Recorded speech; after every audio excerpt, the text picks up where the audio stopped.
whenever a man texts me and says, I hope you have a good day, I hope you have a good week, I hope that you shut the fuck up. Hey, baby! You got girlfriend? Well, baby, me so horny. Me so horny. Oh, you gotta give him that huck, too, and spit on that thing. You get me?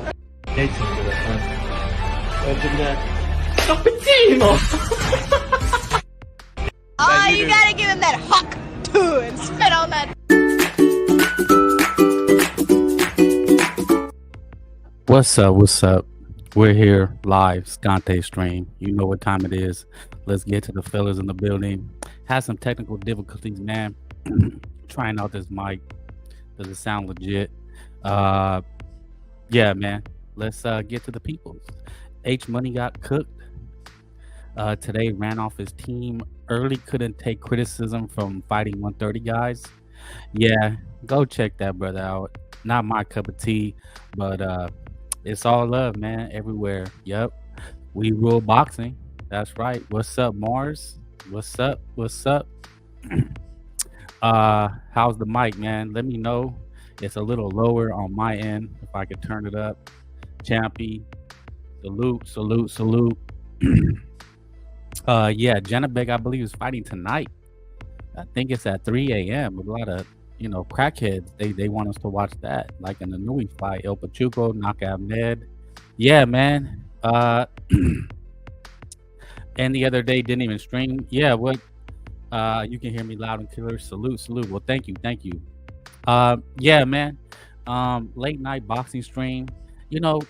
Like I said, man, title. Boxing in 2024. More like boxing is dead. Let me ask you guys something, man. I was looking back. How do you guys feel about boxing, especially with being slow right now? Looking at the year, what do you think of the year so far, man? Was it a good year? Was it a bad year? You guys love boxing, man. You guys are always representing. I see all you guys out here, Evil Green. Salute to the Scante Hour, exactly. Mexican boxing #1, cooking. He crying, he not getting a better deal to fight Espinoza, yeah, dummy, because you lost in Florida, make Top Rank look bad, putting their money on you to face Naoya. Shit, man, you gotta clarify for that one time. But yeah, man, I'm gonna open it up for the homies, but I'm gonna cook. I just want to, talk to you guys, man. Talk to the chat. One thing I realized, man, out here on these YouTube streets, listening to other people's, I'm not gonna let nobody tell me how to run my channel. Like, look, man, if you got personal business with people in chats or people on streams, that's between y'all. You feel me? Like, nobody's gonna tell me that I have to block people or I can't have people on the chat or whatever. Look, man, I'm the #1 wrench. How do you guys feel? I would bench up Evil Green, Mars, OG, especially OG Blaze, Mars, Mexican boxing. Y'all keep it real. But what I don't want is there's a lot of dummy accounts. People will pose and yeah, Sarge, salute. He's another wrencher. But me, I don't want to play that game. The Eric Gomez, thank you. I'm not into that whole YouTube beef and channel shit. It's not my thing. How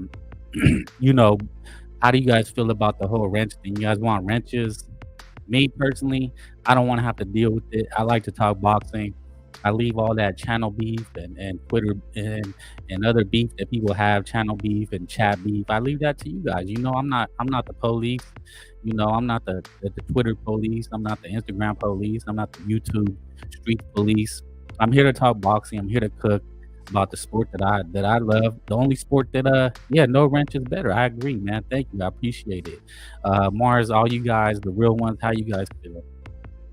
I know some people get off on that. I got a wrench, but man, I'm not trying to police a chat like people blocking. I want it's free smoke. I believe in that free smoke. Yeah, I don't even use that shit. Thank you, champion. Salute.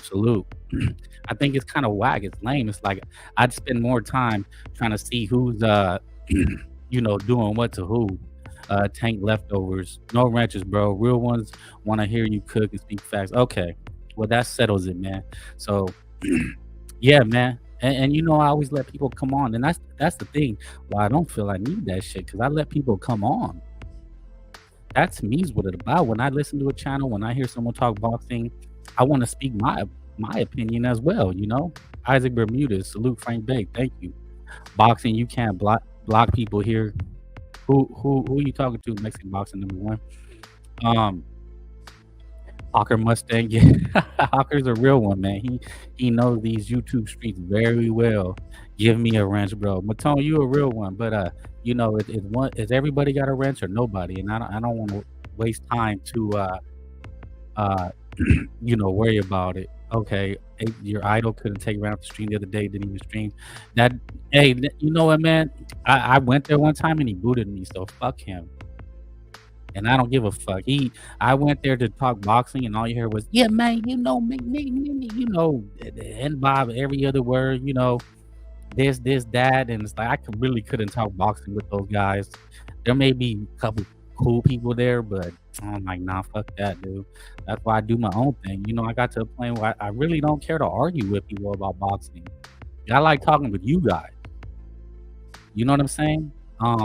That's my favorite part is talking boxing, you know, but that's what I'm saying. I let people come and speak their piece and say what they need to say. You're talking to USA Boxing #1. Tank is no, you're not. Okay, Tank is exposed. Yeah, we'll get to it, man. But how do you guys feel about boxing right now? The state that it is in, with not many fights. You know, Janabek is fighting tonight. Well, in the morning, right, in Australia, but it's not really a big fight, and that's sad, man. 160 used to be a primo division. Give me a ranch, nah, bro. I'm blocking these Alonzo trolls on site. It's over for them. Everybody, I don't care if your name is with the A and Z. It's over. I don't play that game no more, man. You know, I'm here to talk boxing. So anyway, talking about the year of boxing, man. You know, I'm looking at the year, right? And you know, what big fights did we have? It's really been kind of a lame duck year if you think about it. You know, we had AJ get slept, Usyk beat Tyson Fury, the Devin Haney thing, Tank fighting subpar competition, Canelo, you know, holding it down, right? Canelo holding it down. Other than that, man, what's really been going on? You know, especially in a time like this, a low like this, like a lot of the channels that I like, they're not really going live because, you know, they want to talk about the fights and they don't want to talk about the day-to-day drama. You know, Tank Davis letting everybody down except for his fanboys. You know, Canelo Alvarez, after he fights in September, you know, everything kind of dies down. The biggest news story has been Ryan Garcia. You know, Ryan Garcia really kind of carried the year, right? And I know a lot of you guys don't like him, but he's really carried boxing. You know, nobody expected him to win, but just from the is boxing dead, right? And you guys seen the thumbnail. The two people carrying boxing has been Canelo Alvarez and Ryan Garcia. You know, if you look at it, said RIP Boxing 2017. Can anybody speak on why I put 2017? Facts on facts. I said that because I think that was the year that Mayweather fought McGregor. Was that the year? That's when boxing died, man. Boxing hasn't been the same since Mayweather left his blueprint. I played you guys the clip the other day about the Mayweather blueprint. Mayweather made it clear what he wanted boxing to be about. Right? Just kind of drop the link, DJ, and dude. Nah, these guys, it's over, man. It's over. It's over for them. Look, man, it's over for y'all. You guys can go somewhere else with that. But and I allow everybody, you know.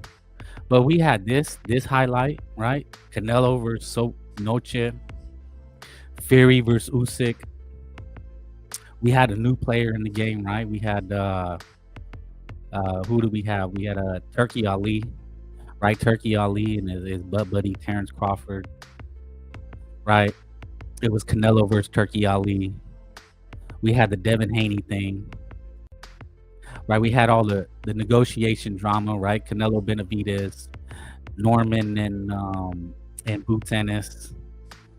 We had this guy, right? Remember this guy, the number one Canelo fan. We had Earl Spence talking about coming back. We had AJ in space. So we've had some things, but nothing that you could really sink your teeth in. Mexican boxing. Only face of boxing is Canelo, the biggest fan base. Next, the numbers prove it. We back it up. The most titles, we dominate boxing. I hear you, man. Frank, Turkey is losing his $10 million on Crawford while Canelo is bringing in $650K pay-per-view. Of course. That's what I'm saying, man. But overall, man, you know, the sport seems to be suffering. You know, I've been saying it for a while already. Once Canelo retires, pay-per-view boxing will slowly down. Boxing will never be the same. That's the way it's looking, man. I mean, you know, like I said, one of the things they've been trying to do is build the American face of boxing, but they haven't been able to do it. You know, aside from Haney, Shakur, Tank Davis, you know, Deontay Wilder, Earl Spence, all those guys have been depleted, right? Davis shamelessly admitted on a podcast that he imposes weight clause on his opponents. He bragged about Martin looking drained. I heard that too. Ryan is a bigger star than Tank did $500K. Yeah. I mean, look, those are the two last stars, really. Ryan Garcia, because he's Mexican American, and Canelo Alvarez being a Mexican, and he carries his fan base. But as far as American boxing, it's really in the dumps right now. Yeah, Frank, you see McGregor tweeting to Crawford, we can make $200 million each for 2 fights, but Turkey don't want to do. Did Crawford tweet that? I thought he said he turned down the fight because he doesn't want to do MMA. So the biggest name in boxing for America's side is Terrence Crawford, but you know, he doesn't want to fight the tough fights.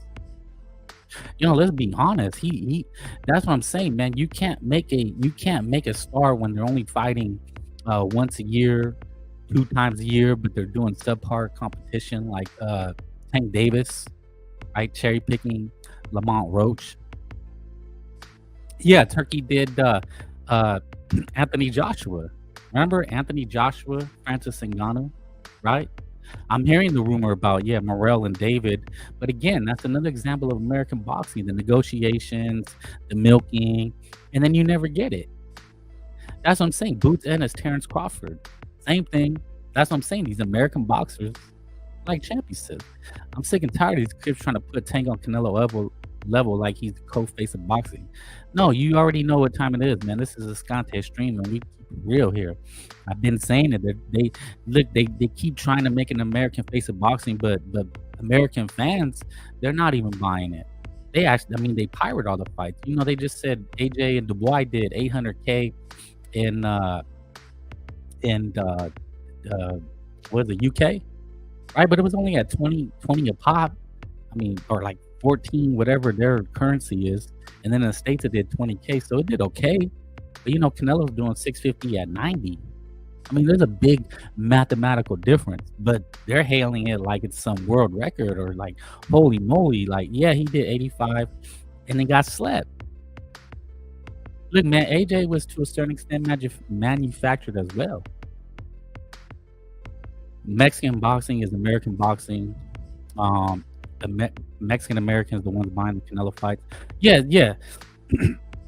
But you will never hear the American writers talk about that, right? The cuck media, they're really getting behind. There's this guy, Dan Canobio. He's on Twitter, and he's really telling people that nobody wants to fight Tank Davis. You'll hear a lot of these, pro Tank Davis, pro American. They'll brag about nobody wants to fight Tank Davis. Well, it's like, that wasn't really the truth. He's been doing this for years. We're not talking about one match. Mars Boxeo, boxing Twitter been telling me 200 million is not realistic for Canelo versus Benavidez, but Turkey willing to find 200 mil for circus fights. Of course. Look, Turkey is a casual. Man. How many accounts does this guy have? The only reason I would give someone a wrench is to get rid of this guy. Bye. Bye. Good riddance, man. This is not that place. You know? Look, there's places you can go gossip about other channels. There's places you can gossip about people in chats. But we talk about boxing here, man. When you want to hear real boxing talk, you don't want to hear no fake shit, no running game shit. You want to hear real shit. Now, again, I always said I got my biases. You know, I'm pro Canelo. I'm pro Ryan. You know, I'm going to support. I'm going to talk about him. And, you know, even if people don't like him. Look, man, people are going to hate you for whatever you do. You know what I'm saying? They've been mad the last 3 days for getting cooked for defending Tank. So H Monkey's been protecting Stank. And fuck that guy, because like I said, he booted me. I think he booted me like twice. This is when I first came on the YTDC and tried to talk boxing. I got booted. So fuck that guy. You know what I'm saying? I mean, I guess if it's popping, it's popping. If you guys like it, that's cool, man. You know, I respect. But yeah, man, this is not. I can't listen to that shit. Yeah, the whole Turkey is trying to create a boxing league. So that's the other thing. He's really trying to salute 18th Street, salute Abel. You know, Turkey wants to create a boxing league. That's his goal. His idea is to create a boxing league. And you know, I have my doubts. We've seen it. I have my doubts that it would actually happen. Not sure that it's realistic. But I wanted to show you guys something. I wanted to talk about you know, the title Boxing Dead, and does it feel slow to you guys? You know, because here I'm talking boxing. I love to talk boxing, but I wanted to kind of see if you guys remember some of these things. You know, how you guys felt about it. Let's kind of do a year in review. If you guys, you know, if I can humor you guys. He's a clown, bro. And that whole channel, all they do is yell. They talk about pull up. Look, I try to give everybody a chance, you know, as you guys see. But some things I can't stomach. There's been channels I used to go that I can't because they let these fools that come on, yeah, you know, Devin Haney, he the GOAT, man. And it's like, okay. And then, man, Canelo ducking everybody. He ducking everybody. He ducking the new. You already know what time it is. So I said, man, I can't stomach it no more. It is, look, I know where I want to be. You feel me? And this is where I want. You guys are with me. And I appreciate it. And I'm free smoke. So, damn, that shit does not look clear, does it? Can you guys see that at all? I don't, is it, can you guys see that? Let me know. Or, damn it. So at the beginning of the year, do you guys remember, we had, the beginning of the year, January 6th, right? There was no boxing. And then it was Virgil Ortiz versus Frederick Lawson. Do you guys remember that fight? Wait, let's see. Morris Boxeo. That Golden Boy card not bad. At least it's free. Yeah, with the first one, Oscar and Turkey working together. So beginning of the year, I mean, boxing doesn't do so. Beginning of the year, Virgil Ortiz fought Frederick Lawson, O'Hara Davis, TKO won Ismael Barroso. Okay, and then it was January 13th, Artur Beterbiev and Callum Smith. So Artur Beterbiev had fought in the beginning of the year. Then it looks like nothing. And then January 27th was Munguia and John Ryder.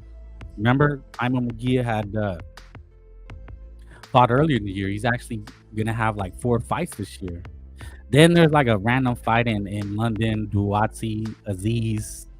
Okay, it was you guys remember that one? And then remember Conor Benn fought Peter Dobson in a shit fight. And then in a big fight. This one's like and this one I'm talking about a boxing. The biggest fight of the year at the beginning was Teofimo and Jermaine Ortiz, and then Keyshawn Davis in a stinker versus Pedraza. Do you remember that? Remember Teofimo's controversy versus Jermaine Ortiz? Who thinks that Jermaine Ortiz won? Remember how shitty of a fight it was? It was like Jermaine Ortiz running around the ring. I mean, it was an awful fight. And this is Teofimo Lopez, right? He's supposed to be one of the face, not a face of boxing, but a popular name of boxing. And man, that guy's career has floundered. and he was just on a podcast. That's what I mean. Boxing. Ortiz, yes, Ortiz ran the whole. I had Ortiz winning. Ortiz ran the whole fight. But it's just like, think about where boxing has come, man. That was the biggest fight to start the year. And then both guys do nothing. Well, I don't know what happened to Ortiz. He fell off the face of the earth. And then Teofimo Lopez, then he comes back and fights Claggett. Like, what kind of year is that? I think Teofimo had the worst year of any fighter, right? Keyshawn Davis supposed to step up, right? I despise that. Exactly. Remember, and then Keyshawn Davis was supposed to step up. I mean, they're hyping him. He has a fight against Lemo, so that could be good. But he fights a washed Jose Pedraza. This is the shit that boxing does to us, man. And we still follow the sport, though, right? And then like 2 weeks later, Oshaki Foster split decisions. Abraham Nova. Do you guys remember that one? Just a shit fight, shit card. I mean, does anybody give a shit about Oshaki Foster? Remember that bitch was crying, he got robbed? Dude, nobody cares about your fights because you're a back foot bitch. Mars says it. I think Munguia has the best resume this year. Exactly. 4-fight Ryder, Canelo, Bazinian, Gabriel. You know, just Ryder, Bazinian, and Canelo's, that's a hell of a resume. That's what I'm saying, man. That's who I support. I'm biased because I support guys like Munguia. So call me biased. And then the fall February 24th in Tokyo. Can you guys see that? Hopefully you guys can see that. Was Junto Nakatani versus Santiago, Inui, Jerwin, and Haas, and then Tanaka. Who gives a shit? But Nakatani is a beast, and he's going to co-feature with Inui. I think next year here in Vegas. But Inui's talking about Sam Goodman. You know, Japan's come up this year though. Remember? And you know, Japan is making waves. Hitchens, yeah, I'm gonna get to that one. Everybody does that. That's why Mexican fighters are the best. Yeah. I mean, they continue, they stay active. Then remember, February 24th was Edgar Berlanga and Pedrig McCrory. So Berlanga gets the fight by beating Pedrig McCrory. And it was a decent fight. I mean, Berlanga took him out. And then, do you guys remember this one in Puerto Rico, Jake Paul? And that's, you know what's crazy? That's why I actually initially want to do this, is boxing in 2024 is boxing dead, because, you know, the biggest fight of the year is going to be Jake Paul, Mike Tyson. That's next month. No. Yeah. Wait. Okay, we're in October. It's late, guys. You know, cut me some slack. Jake Paul, Mike Tyson. Can you believe it? That's going to be the biggest fight. Well, it's not even boxing to me, but that's going to take the headlines. That's probably going to steal the show. But he had fought Brian Borland, and it was supposed to be Amanda Serrano headlining the card. I think, remember, Jake Paul and Mike Tyson was supposed to be in July. Do you guys remember that? It was actually supposed to be in July, but Mike Tyson had to pull out. Rigman Tomas, everyone is fighting one time a year, even bums. Yeah, that should be a good one though. They're trying to end the year strong with that one. Hitchison fighting Pato in Puerto Rico. Pato should have that fight on. Yeah. It's a little fishy, man. It's almost like Eddie Hearn's trying to feed one of his FBAs. You already know what time it is. But you know, if they're paying Pato good enough, then more power to him. And then, you know, this was actually an underrated fight. Do you guys remember Raymond Ford versus Odebek? Raymond Ford pulled off the victory in the last round with the stoppage, when Odebek, it looked like he was winning the fight to me, and then it looked like he twisted his ankle or something. He already had a bad leg or something like that.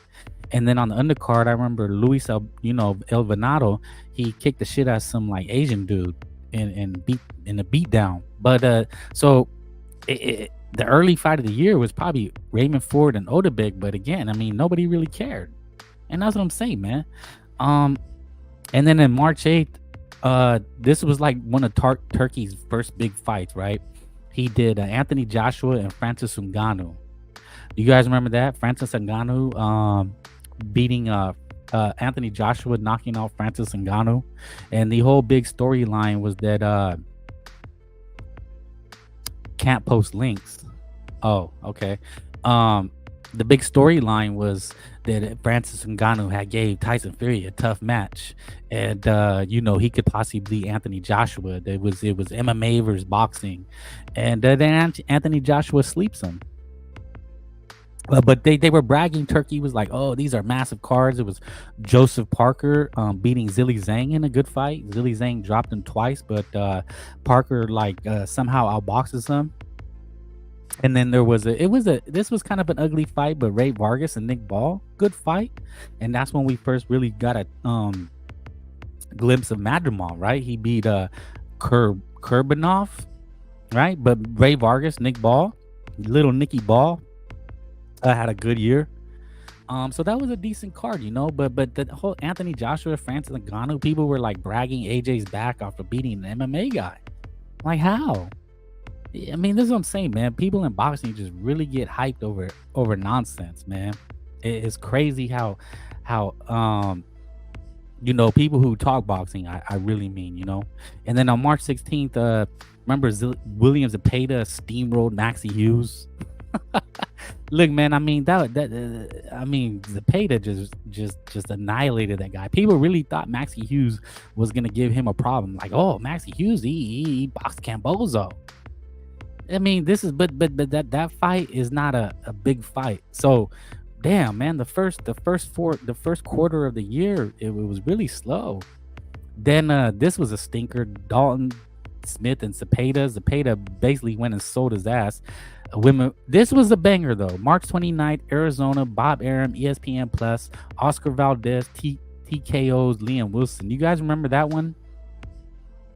Liam Wilson, the tough Australian, he gave Oscar Valdez a run for his money. Oscar Valdez was coming off a beatdown, from Navarrete, trying to revive basically keep his career afloat. If Oscar Valdez loses that, then his career's toast. But it was the same night. No. It says March 29th. I thought it was the same night. It was like a big ass weekend for Mexican boxing. That's like one of the biggest. That's right, 4 champions in that weekend. Do you guys remember that Valdez came back and stopped him? Yeah. Liam Wilson was giving it to him. I think he actually was winning. See, and then Valdez just bodied him, hit him with the flurry, and they stopped the fight. Rigman. Ray Vargas fought a rugby player that night, headbutting all night. Ray Vargas is kind of backfooting himself. Arizona held it down this year for boxing. Salute, yeah, they support. They know where to host the fights. And then in that same night, I think it was Sebastian Fundora beating Tim Tszyu in one of the bloodiest matches we've ever seen. So, this kind of saved boxing the first part of the year, but still, that wasn't really a big fight. It was pay-per-view too. PBC's first first boxing match of the year. Remember, they had a deal with Prime. We hadn't heard anything or seen anything, but probably the biggest news is when Isaac Pitbull became a star with Ricardo Romero. That's been one of the funnest fights of the year. How about that? Give a thumbs up if you really enjoyed Pitbull sleeping Rolly Ricardo Romero. Remember, and the Romero was doing okay, and then once the ref took a point, Isaac Cruz bodied him, and he became a star that night, man. People were like, cheering, standing up, standing ovation. He was like the star of the night. Isaac Pitbull and Ricardo Romero, and then Sebastian Fundora, Shitbull. Look, man, we got to give credit where credit is due. I'm just looking on the year and see how boxing was doing, but still no big fights. And I think this is the time we really started talking about Haney Garcia, Ball versus Ronnie Rios. Yeah, I think it's a pro box card though. So, we have to understand the level of fights that we're getting, And then in the same night, a fight that I didn't really watch because I was watching the other ones, Gilberto Zurdo Ramirez wins a cruiserweight title, the first Mexican cruiserweight. Salute, Gilberto Zurdo Ramirez, after stinging out the joint versus Dimitri Bivol. missing weight, having problems. Then he goes up to cruiserweight, becomes the first Mexican cruiserweight champion. What a weekend. And I think Senicia Estrada beat Yocosta Valdez. Valle. Is it Val? I said Valdez. Valle. Yocosta Valle. Senicia became a champion. 4 Mexican champions in one weekend. And then boxing follows it with UK shit. Fabio Worley, Fraser Clark, which I think was a good fight. Ben Whitaker is a up and coming. He does all the pizzazz. Zerto improved big time and looks better after the weight. Yeah, and he's fighting Christian Mbillim Smith, and then after that he might take on Joe Opataia, man. So it's heating up, man, for Oscar and Turkey, man. He's putting those fights together, and then in a really good fight, an underrated fight, but absolute robbery. And I spoke about this. I did a live about Gustavo Lemos getting robbed against Richards and Hitchison. I thought Lemos beat his ass pillar to post. And that's the other thing about boxing is like, when you put on a good performance, people want to see you again. So, he's getting a date against Keisha Davis, who's had a really awful lackluster year. Keisha Davis making news, trying to punk the Vargas bros. It's a DAZN match ball. I thought it was Pro Box. I could be wrong. You could be right. But Richards and Hitchison, right? He's going to be returning, it looks like, against Liam Botto, right? Who probably upset of the year. Is that upset of the year? To me, that's upset of the year. Is Matias. Now, I know you're going to say Haney Garcia, but to me, that was more like super fight, and that's on a whole nother level, that's like worldwide. But just boxing. Remember the Boogeyman? Everybody, that's what I'm saying, man. This is boxing, bro. Frank Bate does it. I don't know if you're going to get this anywhere else. People, they want to just, oh, man, Tank Dave the best, man. Oh, man, yeah. Look, man, ain't going to happen here. We keep it a buck. You feel me? But Richard Hitchison got a gift, man. And he was like twice that guy's size. I think Lomas had him out on his feet. Lemo should be in that title fight versus Pato, but instead they're giving it, because it was Eddie Hearn's guy. Richard Hitchison was his guy. 18th Street, always with the funnies. And then 2 week Jared Anderson. There was a card, Bob Arum in Texas with Baby Anderson versus Riyad Mary, when a shit show, awful fight. And then we later see what happened. So the first mega fight of the year was Ryan Garcia and Davina Hankey. And wow, oh wow, it almost looked like boxing was back. Do you guys remember the feeling of that? Okay, Leo Angelo versus Lopez was a major upset. That's a candidate for upset of the year, knockout of the year, actually, too. Knockout of the year. But upset just because, nobody considered Frankie, put that shit up so he can see it. Who, brother? I don't know. I don't know if Leo Venato was the biggest upset, just because nobody considered Venato. He was already a champion. He's not like a boogeyman, but everybody was afraid of Matias. Like, nobody wanted to fight him, and nobody gave Paro a chance. Sarge says Pacheco Sulecki was highlight of the year. Okay, was that highlight? Come on, Sarge. Are you serious? Sometimes, Sarge, I know you like to fuck around, brother. I respect it, but I think I think you're messing around. Let me know, because he kind of just went down. It was like a body shot. Zepeda versus Shakur in February. Yeah, but that's what I'm saying. That's boxing, bro. You shouldn't be looking that far ahead. Omar Barroso versus the English cripple Hard Davis was a great upset. Keep it boxing. Yeah, was it? Look, man, but also, man, and it was sad, man, because he ended up going to Japan and they're losing it all, for who knows how much, when he should have arguably been champion. I dislike Angelio for hitting Venato on the back of the head. Yeah, but you know what? I mean, Venato kept rushing in, jumping in. You know how he fights, man. And look, man, poor Venato, right? I know we talk a lot of shit, but man, he may never fight again. It's some dangerous shit, brain bleed. Nah, Paro beating Matias wasn't a big upset. Come on. You think you don't agree with me? What's a bigger upset than Sarge? You guys tell me what a bigger upset. Not Haney Garcia, because like that's a whole nother level. That's a whole like month of shows in itself. But dude, you can't tell me everybody was on Matias' dick. He was the actual boogeyman, wasn't he? Matone, you didn't rate Matias? Okay, Sarge, you know more than everybody. I get. It's fair, bro. I hear what you're saying. Benavidez doing his drunk interview was upset of the year. Yeah, and look how his year is going, man. Okay, so if he's rumored to fight Morrell, then that means he's only gonna have one fight this year. That's what I'm saying, man. Like this is boxing does itself no favors, man. That's what I'm saying, man. These guys need to listen and wake the fuck up.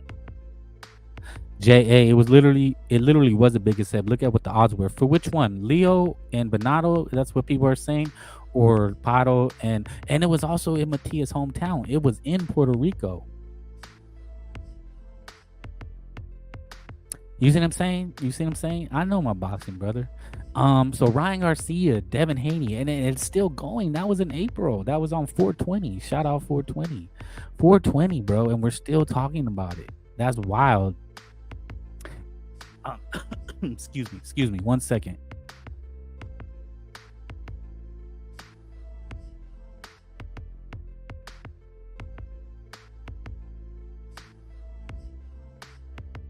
All right, so I'm back. So following the big fight, Oscar comes back and does Jose Ramirez, you guys, and Francis Bartholomew. Ramirez looked kind of washed up. Virgil TKO's another TKO one. Thomas Dulerme on the undercard. Francis was bodying Ramirez, fucking him up. But that's not really a big fight, you know. It's just like meh, whatever. And then on May 4th, obviously May 4th, boxing was dark, and then Canelo Alvarez comes against Jaime Munguia, and people shit on that fight. People didn't like Jaime Munguia. He hadn't done nothing, even though we seen that Jaime Munguia had fought Derevyanchenko, and then he fights Ryder, so he earned his shot in my book. And then on the undercard, I mean, do you guys even remember Barrios made Fabian Maidana? Like, man, what the fuck does boxing do, bro? Like, they gave us Mario Barrios and Fabian Maidana.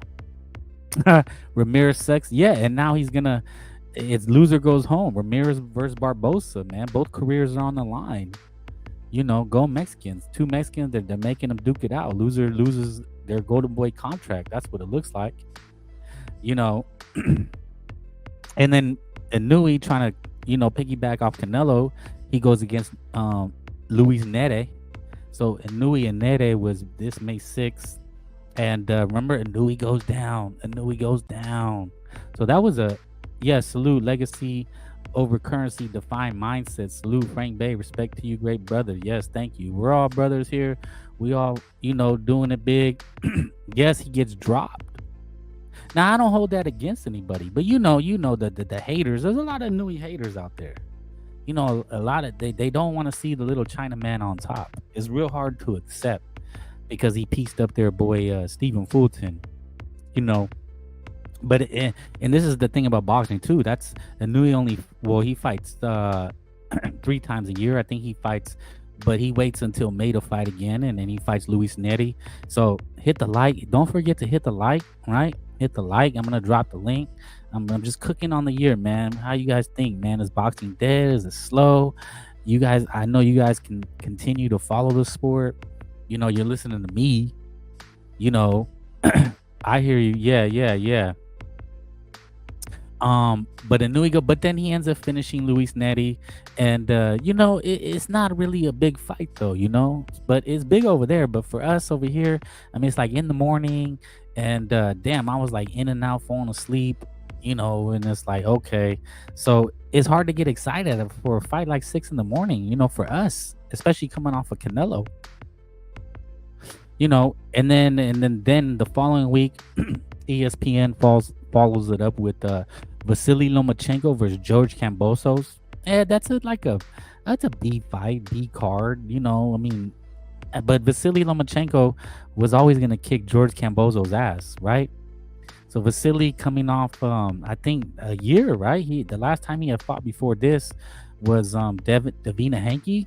He comes and TKOs George Kambosos in 11, and then he's done. Then he's done for the rest of the year. And we're still in May, and we still hadn't seen Benavidez. We still hadn't seen Stank Davis. We still hadn't seen Terrence Crawford. I mean, this is the year so far, man. And these guys want us to buy the fights. They want us to buy their fights. And they don't give us shit. They don't, at least we get Canelo consistently, Inouye consistently. You feel me? Even the big fights, Beterbiev Bivol. Beterbiev fought earlier in the year. When is Lara coming back? Have you heard? Who knows, man? With the PBC, I mean, PBC to this point only had one card in the whole year. That's what I'm saying, man. That it makes you feel like boxing is dead. These guys, they're not motivated. So how are we? We have to be motivated to talk about it and keep it going. And I guess we got to be happy with what we get. But at least May 18th, right of season, the Zone pay-per-view. You had Alexander Usyk. Remember, this fight was actually supposed to happen in, I think, February. And then the whole Tyson Fury gets cut. But they finally fight. I was actually at Disneyland during this. So I had to watch it, on my phone. Crazy. But Alexander Usyk beats Tyson Fury. Now, that was a good fight. Did you guys were you guys excited for Fury and Usyk? And did you feel it was a good fight? I thought it was a hell of a fight, man. I mean, a lot of people, nobody gave Tyson Fury a chance. Maybe some of you guys did. I know the people I heard, I listened to the BDA show. That's probably really one of the only big shows that I listen to, I feel like you get a wide range of opinions, and like nobody was giving Fury a chance because of how he looked against Ngannou. You didn't see it. Dude, that's undisputed. It was like the first undisputed in 30 years. I didn't watch it, only seen highlights. See, that's the problem, man. The problem is like it's right a season. It's not American. It's not Mexican American. It's really hard for Americans to get behind these things because we're biased, and it's on pay-per-view, and it's in Saudi Arabia. Fury was winning before he got clipped. That's what I thought. I thought Fury was winning. He was dominating. I thought he was dominating. And then he kind of gassed out, gets clipped, and down goes Fury. Down goes Fury. Big ass 6'9", all of them goes down. Ref kind of saves him. Yeah, I remember that. That's crazy, Rigman. PBC was supposedly going to have 12 shows this year. Yeah, that was all a bunch of jive talk. Al Heyman goes missing. Shout out Rick Glazer. But, I don't know how you guys feel about him. Let me know if you guys like that dude, Rick Glazer. He's saying Al Heyman's MIA. He's run off with the money. Like, that dude be having some wild shit to say. But that Anthony Casase beats Joe Cordina. Remember, Agit Cabo beats Frank Sanchez. Frank Sanchez was a heavyweight contender at one time. Sarge 5e card was good seeing Eddie Hearn get banged on. Yeah, I think he's like 0 for 10 this year. Rick is a snake in the grass, huh? And then in the upset, May 18th on that same night, remember Denis Berinchyk split decisions in Emmanuel Navarrete. Now I felt Emmanuel Navarrete won that fight. How do you guys feel? I was hoping Navarrete would win, but in another sense, maybe it was better he did win. He's gonna fight Oscar Valdez later this year, but maybe it's good he did win because they were gonna sacrifice him to Shakir Twitterson. Remember, Shakir Twitterson retired this year because they didn't want to give him Navarrete. He was going after Navarrete first, and then it was Loma, and then it was Cambozo. But yeah, I don't know what this guy Berinchyk is doing. He fights once, and then I guess he disappears, huh? I thought it would be tough, but it was just Trav turned it off. Which one? You're talking about Navarrete or you're talking about Fury? A heavyweight that fights off his back is wild. I'm not interested. That's fair. Yeah, Eddie Hearn. So then there was Jack Catterall, Josh Taylor. It doesn't really interest us over here, but Jack Catterall pretty much ends Josh Taylor, right? And then in another big fight, the Vaquero fight, yeah. And then another big fight. Remember Zhilei Zhang? Zhilei Zhang ends Deontay Wilder. That's when I did a video, down goes Wakanda, Wakanda forever. That was the end of Wakanda, right? There was an era where Deontay Wilder was king of the world, and they were trying to set him up to fight Anthony Joshua. They were trying to save that fight. Mars Boxeo. I had a 6-6 draw, but it was better for Navarrete career. He looked pudgy. Yeah. I guess he was eating a bag of Skittles at the weigh-in, and Tim Bradley had something to say. But Vaquero, man, he's coming back. His dedication is questionable. And then on the undercard was Daniel Dubois beating Flip Hrgovic. Nick Ball that was a really good fight. Nick Ball beating Ray Ford. That was an underrated fight, because usually these FBAs, they get the questionable decision. All they have to do is jab and grab, fight ugly. Wilder was only the king of his block. Yeah, but I mean, that's probably aside from Devin Haney getting his ass kicked, that's another big story. Deontay Wilder, probably the end of career, the big China, the egg roll, ends it. It's over, because he was set up for big fights. Anthony Joshua, Wilder would have been massive, but Zilly Zhang ends it. And then after that, Dimitri Bivol was in that card. And then actually in a fun fight, an underrated fight, did anybody watch Blair Cobbs knock the tooth out of Adrian Broner in that press conference? It was corny as hell. Blair Cobbs wears chaps, and I guess they were talking about pulling up and bodies, and H2O Silva getting KO was good. Yep. Gabe Rosado's good boxing. He actually makes interesting points. Yeah, I like listening. I liked his commentary for Ortiz and Bokachuk. He was telling people Bokachuk was getting hurt on numerous occasions, which was true. But Blair Cobb ends Adrian Broner's career. Blair Cobb's like a D plus fighter. He gets a little bit of clout beating Adrian Broner, but on a Don King card. I think it was pay-per-view for like $20. I mean, crazy shit, man. Crazy shit for boxing. FBAs are terrified of fighting neutral ground. Looking for Shakur to demand as a pay. Yeah, in like a fucking 40-foot ring. You sound like Blair Cobbs? That's fucked up, Sarge. You're getting the boot. No, I'm just playing. And then the UK has a fight. And then June 15th was Gervonta versus Frank Martin. But nobody gave Frank Martin a chance either. It was an okay fight. It was an okay fight, but they put David Benavidez on the undercard versus Gvozdyk. But forgettable. Yeah, he knocked out Frank Martin, who started boxing at 18. Nobody gave Frank Martin a chance, though. Another subpar competition. And David Benavidez, the whole, chasing Canelo ends. He goes up against Gvozdyk, and he looks average. He looks like an average 175er. And Gvozdyk had been on the bench. He had been retired for like 3 years. I think even he had a case of like some real serious injury, brain bleed or something. And he did not look like a monster. I did a video about that, El Monster. But that's the PBCs. So big time boxing. We're already in June, and the biggest thing we still got was Haney Garcia. Now I'm talking about American boxing, where we are, because like I'm looking at the chat. You guys are saying you didn't really, you watched Fury Usyk, but I mean, what does it really do? And then Gervonta. Canelo carrying the sport again with Munguia, right? May 5th. And then on the same night, Liam Pardo beats Subriel Matias. What I just said, I think is upset of the year. Now, I probably know he's going to agree with me. But just the way people were talking about Matias, and then Liam Pardo outboxed him. The guy, they said he killed people in the ring, that he just bodies people, he just slugs them to death. And then Liam Pardo, who wasn't really known as a boxer, like a slick boxer, outboxes him in his hometown. Gets the decision. And then in a really good fight, an underrated fighter, Mars Boxeo. Nah, Blair ain't a certified torturer like Frank. Come on, man. Ain't nothing wrong with that. Matter of fact, speaking of that, I'm going to give you guys a treat. I forgot about it. I don't know how you guys feel about it. But, she's not a torta, but she's a baddie. Smash her pass. She brings the bum to Bumgarner.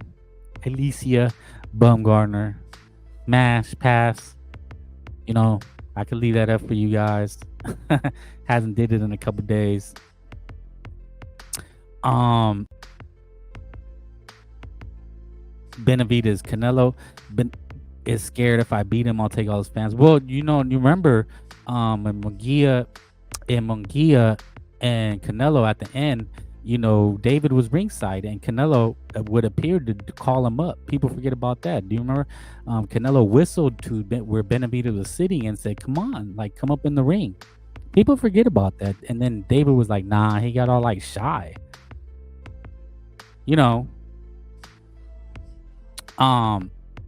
People forgot about that. I didn't. Then we had Jesse Bam Rodriguez, remember, in a big step-up fight, beats Juan Estrada. And then Sonny Edwards, who cares about Sonny Edwards? But wow, what about Bam Rodriguez? And now think about it, it's fucked up, man. This is how they do Bam. He should be headlining. They should put all their promotional energy and money towards him, and they're gonna fucking put him on this disgrace, Jaron Ennis's undercard in Philadelphia. So fuck Bam and his fans after a big major win versus a legend, right? And an exciting two-way action. Remember, Bam actually got dropped. That's crazy. Bam Rodriguez got dropped in that fight. So I'm gonna drop the link in a little bit. Hit the like. You guys gotta hit the like. Hit the Cash App one time if you wanna, like and support. We could do more Scante streams. Get a better mic. Shit, I don't like this mic. But Bam making a statement, making his name in the boxing world, becomes pound for pound. The Cuck Media. Okay, you beat two top 10 fighters. Well, I guess we'll put you pound for pound. And then on the same night, Teofimo, Steve Claggett. Teofimo, what are you doing? Steve Claggett? There's no way. Steve Claggett? Now I guess Teofimo's in litigation. We won't see him for the rest of the year. I mean, talk about a waste of a career, man. It's just sad. It's sad. Sad to see what happened. I know a lot of you guys don't think it's sad, but from a boxing standpoint, it's sad, I mean, I want to see Teo versus good fighters. He makes for good action fights. But just talk about dropping the ball. And then on July 6th, Newark, Shakur Stevenson versus Artem Harvanusian in a stinker. That's when he got lambasted again. Yeah, I'm gonna drop the link in a little bit. I'm just cooking for a little bit. Kind of going over the year in review. Boxing slow. Kind of just showing how boxing really does itself any favors. But us, the fans, we still support. And they asked us to buy everything. And then on the undercard, this is when Shockey Foster was stinking it out against Robin Conceição, and I think they're gonna fight in November because he cried like a little bitch because he don't want to fight, let his hands go. Shout out Conceição, doubling his punch output to take the win. Yes, steal from that motherfucker. Fuck, stanky, what I call him. But Shakur takes a beating. Mace and the rappers they're calling him a bitch, and he cries about he hurt hands. And yeah, man, people really seen enough of this guy, Shakir Twitterson. He's crying about Bob Arum. And and this was a fun fight. Nate Diaz, Jose Madrigal. I don't know if you guys seen it, but I mean, these MMA guys cannot box. It was like one of the most sloppiest slug. It was like a what do you call it? A barroom brawl. I mean, these guys were like slapping. They were fighting almost like women at times. It was truly was not boxing, but it was entertaining because they were just like tough man competition. And then Roman Chocolatito makes a return that basically no one cared about. And then in a big return, Jaron Ennis takes on David Avanesian. And again, this is what I'm talking about, man. This American boxers giving us these trash fights. Bam, Ryan, and Virgil speak very little Spanish, I've seen. Hopefully Canelo buys out Teo's contract. Yeah, that's going to remain to be seen. Shit was goofy. What was goofy? Duran Ennis, Avanesian, and then it wasn't really a good fight. I mean, Avanesian was obviously overmatched, and Duran just pummeled him, and then Avanesian quit, and that was it. And that's what you're paying $35 a month for. And then Jake Paul takes on Mike Perry, and pretty entertaining scrap. It was entertaining, you know. Jake Paul, Mike Perry, the what is it, bare knuckle champion. I mean, he fought his heart out, entertaining, but you know, sloppy ass boxing, no skills, you know. And then Nakatani, Astrolabio, like one round, you had to stay up in the middle of the night. Derek Chisora beating Joe Joyce was a hell of a fight, but again, blah. Clarissa Shields, blah. Manny Pacquiao in an exhibition. I heard he got touched up. And then one of Turkey's big mega cards, Terrence Crawford and a snoozer versus Israel Majimov. Remember Andy Ruiz and Jarrell Miller in a draw? Andy Ruiz claims he broke his hand, and it looked like he did. Jose Valenzuela upsetting the favorite Isaac Pitbull. And my fight of the year, Martin Bacoli sleeping Jared Anderson. And then Morrell looking average. Then Virgil Ortiz in a banger versus Sergey Bokachek. Christian and Billy looked okay versus a one-arm Sergey Derevchenko. Floyd Mayweather in a trash fight against John Gotti. The guy didn't even punch back. Sarge says Diego Pacheco versus Ulecki. It was okay. Nui in a scrub-ass match versus Donhe. Canelo Berlanga, which was did really well. Munguia Bazinian was a good fight. And then this one, Anthony Joshua Dubois in a big upset. And then now here we are, Michaela Mayer. So that's been the year, man. That's been the year. I don't know how you guys feel about it. Has it been a good year so far? I'm going to drop the link for the fellas, for the homies one time. You know, come talk some boxing. Is boxing dead? What keeps you guys still here? You're entertained. You know, we still have Fury and Usyk 2. You know, Fury and Usyk 2 will be good. You know, I give Tyson Fury a good chance, but you know, people say how he trains and what other big fights are there? And then Stank Davis and Lamont Roach, which is not a big fight. I think next month is Muratayev and Tim Tszyu making a comeback. So what else? Michaela Mayer fight was underrated. Was like, oh, I know, right? Damn, Mike Kriegel calling the action, talking about it's like Barrera Morales, and I think the Mexican guy on the telecast was like, okay, let's pump the brakes a little bit. Oh yeah, better be a Bivol. Now I've said this before. It's a big fight, but you know, to Americans, is not really. You know, and it's gonna be in the afternoon on a Saturday. You know, competes with college football. You know, Jaron Ennis. I mean, are we excited for Jaron Ennis? And Jaron Ennis is fighting Karen Kardashian again, right?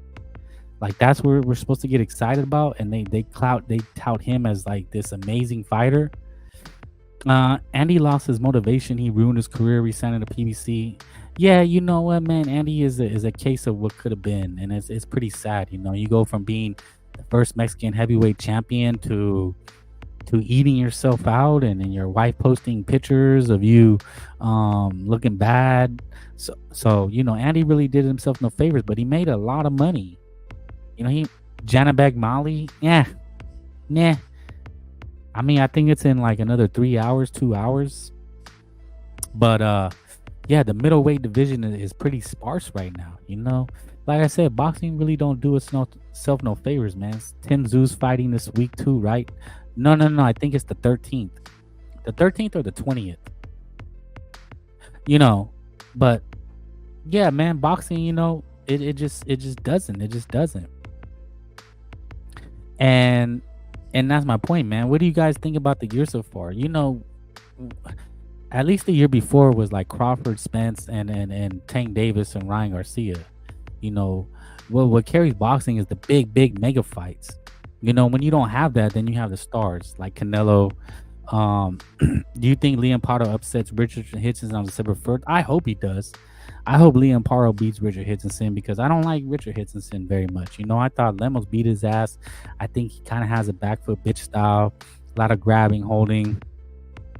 I'm hearing that, Mars. I'm hearing. I think Janabek getting knocked out, jet lag. That's what I heard. And then he missed weight last time, so they were supposed to fight before. Andy is a one hit wonder. Yeah, but I mean, shit. How many people can say that they've been heavyweight champion of the world?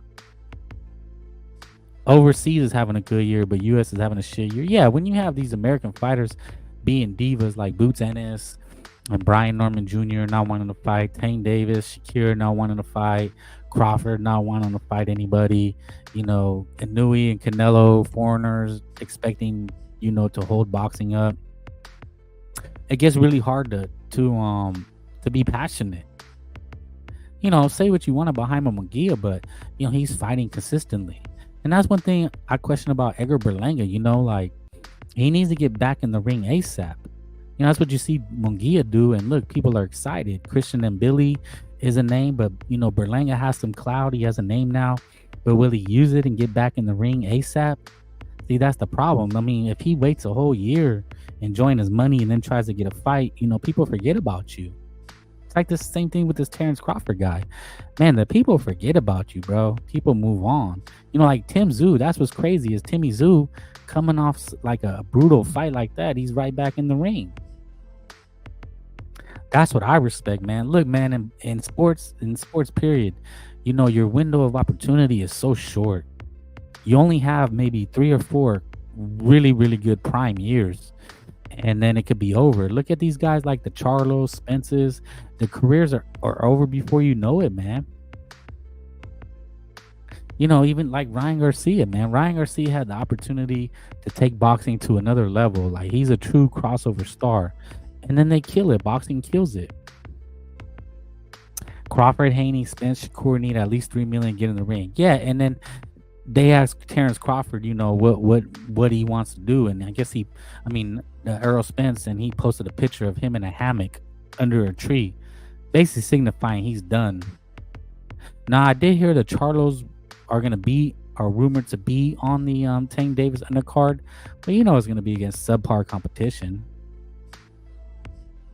He did, Matone. He did pull off one of the most major upsets in boxing. Hit the link. But we're fans. We gotta see you keep doing it. You gotta keep on doing it, man. There's no days off. There's no days off, man. Tim Bradley saying if Canelo is smart, he'll stay far away from this monster and Billy. So Billy is a new name in the boxing hemisphere, right?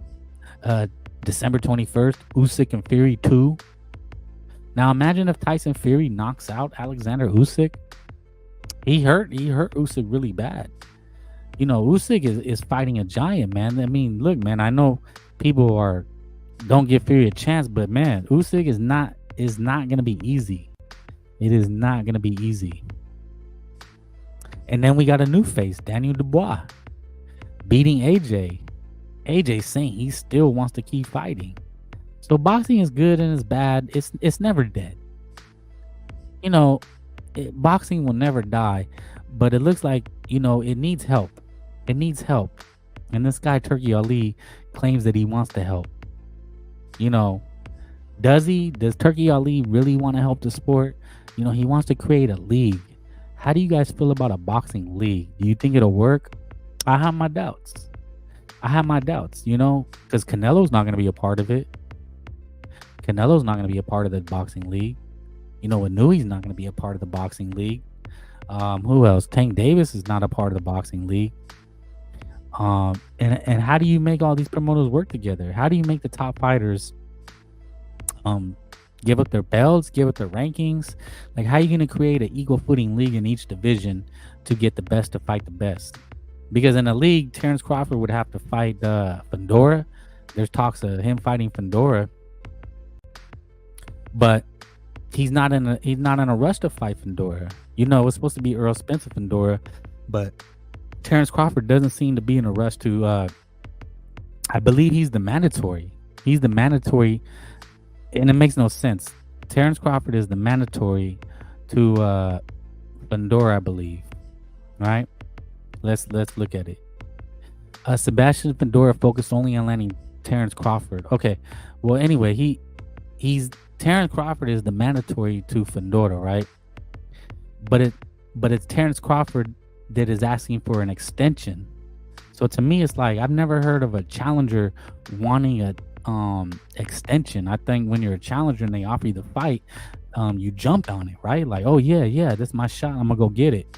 So to me, this tells me that he's waiting to see what Canelo Alvarez does, because he's not interested in fighting. But this guy's supposed to be a face of boxing, a star of boxing, and he's not interested in fighting.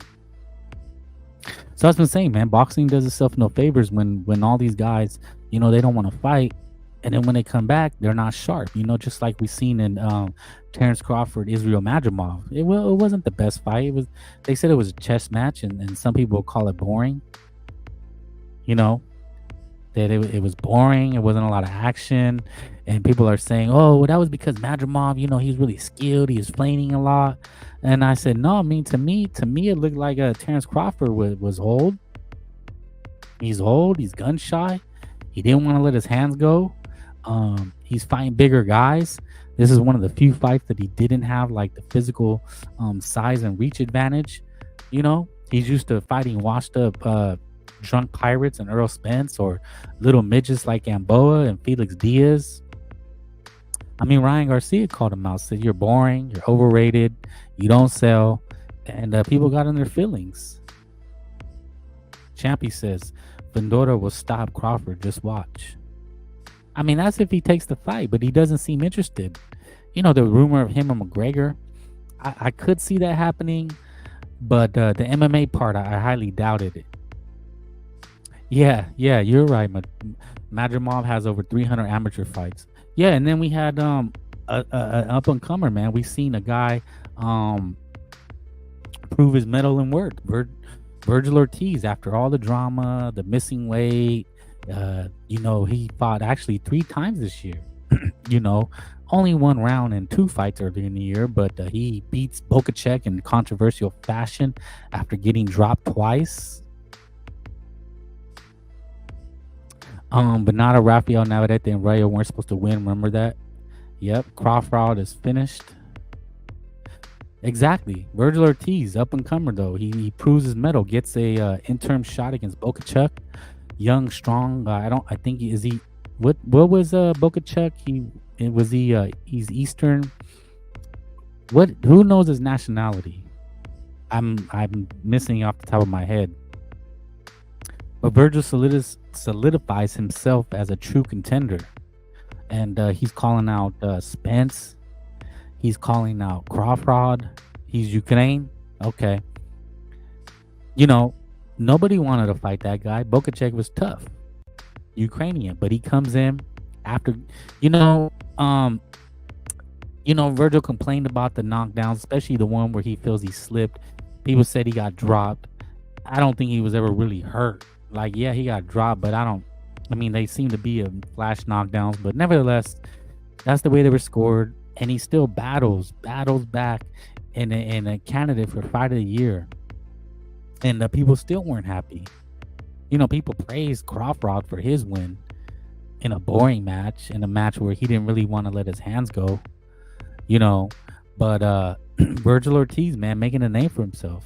El Rayo outboxing Pitbull, another Mexican champion, and then Sting Davis and his bitch assness, tries to bring Rayo down to 135 and get him to fight on probably clauses and shit like that. So that guy's a fraud. That's what I'm saying, man. This is what I'm talking about. The sport of boxing, bro.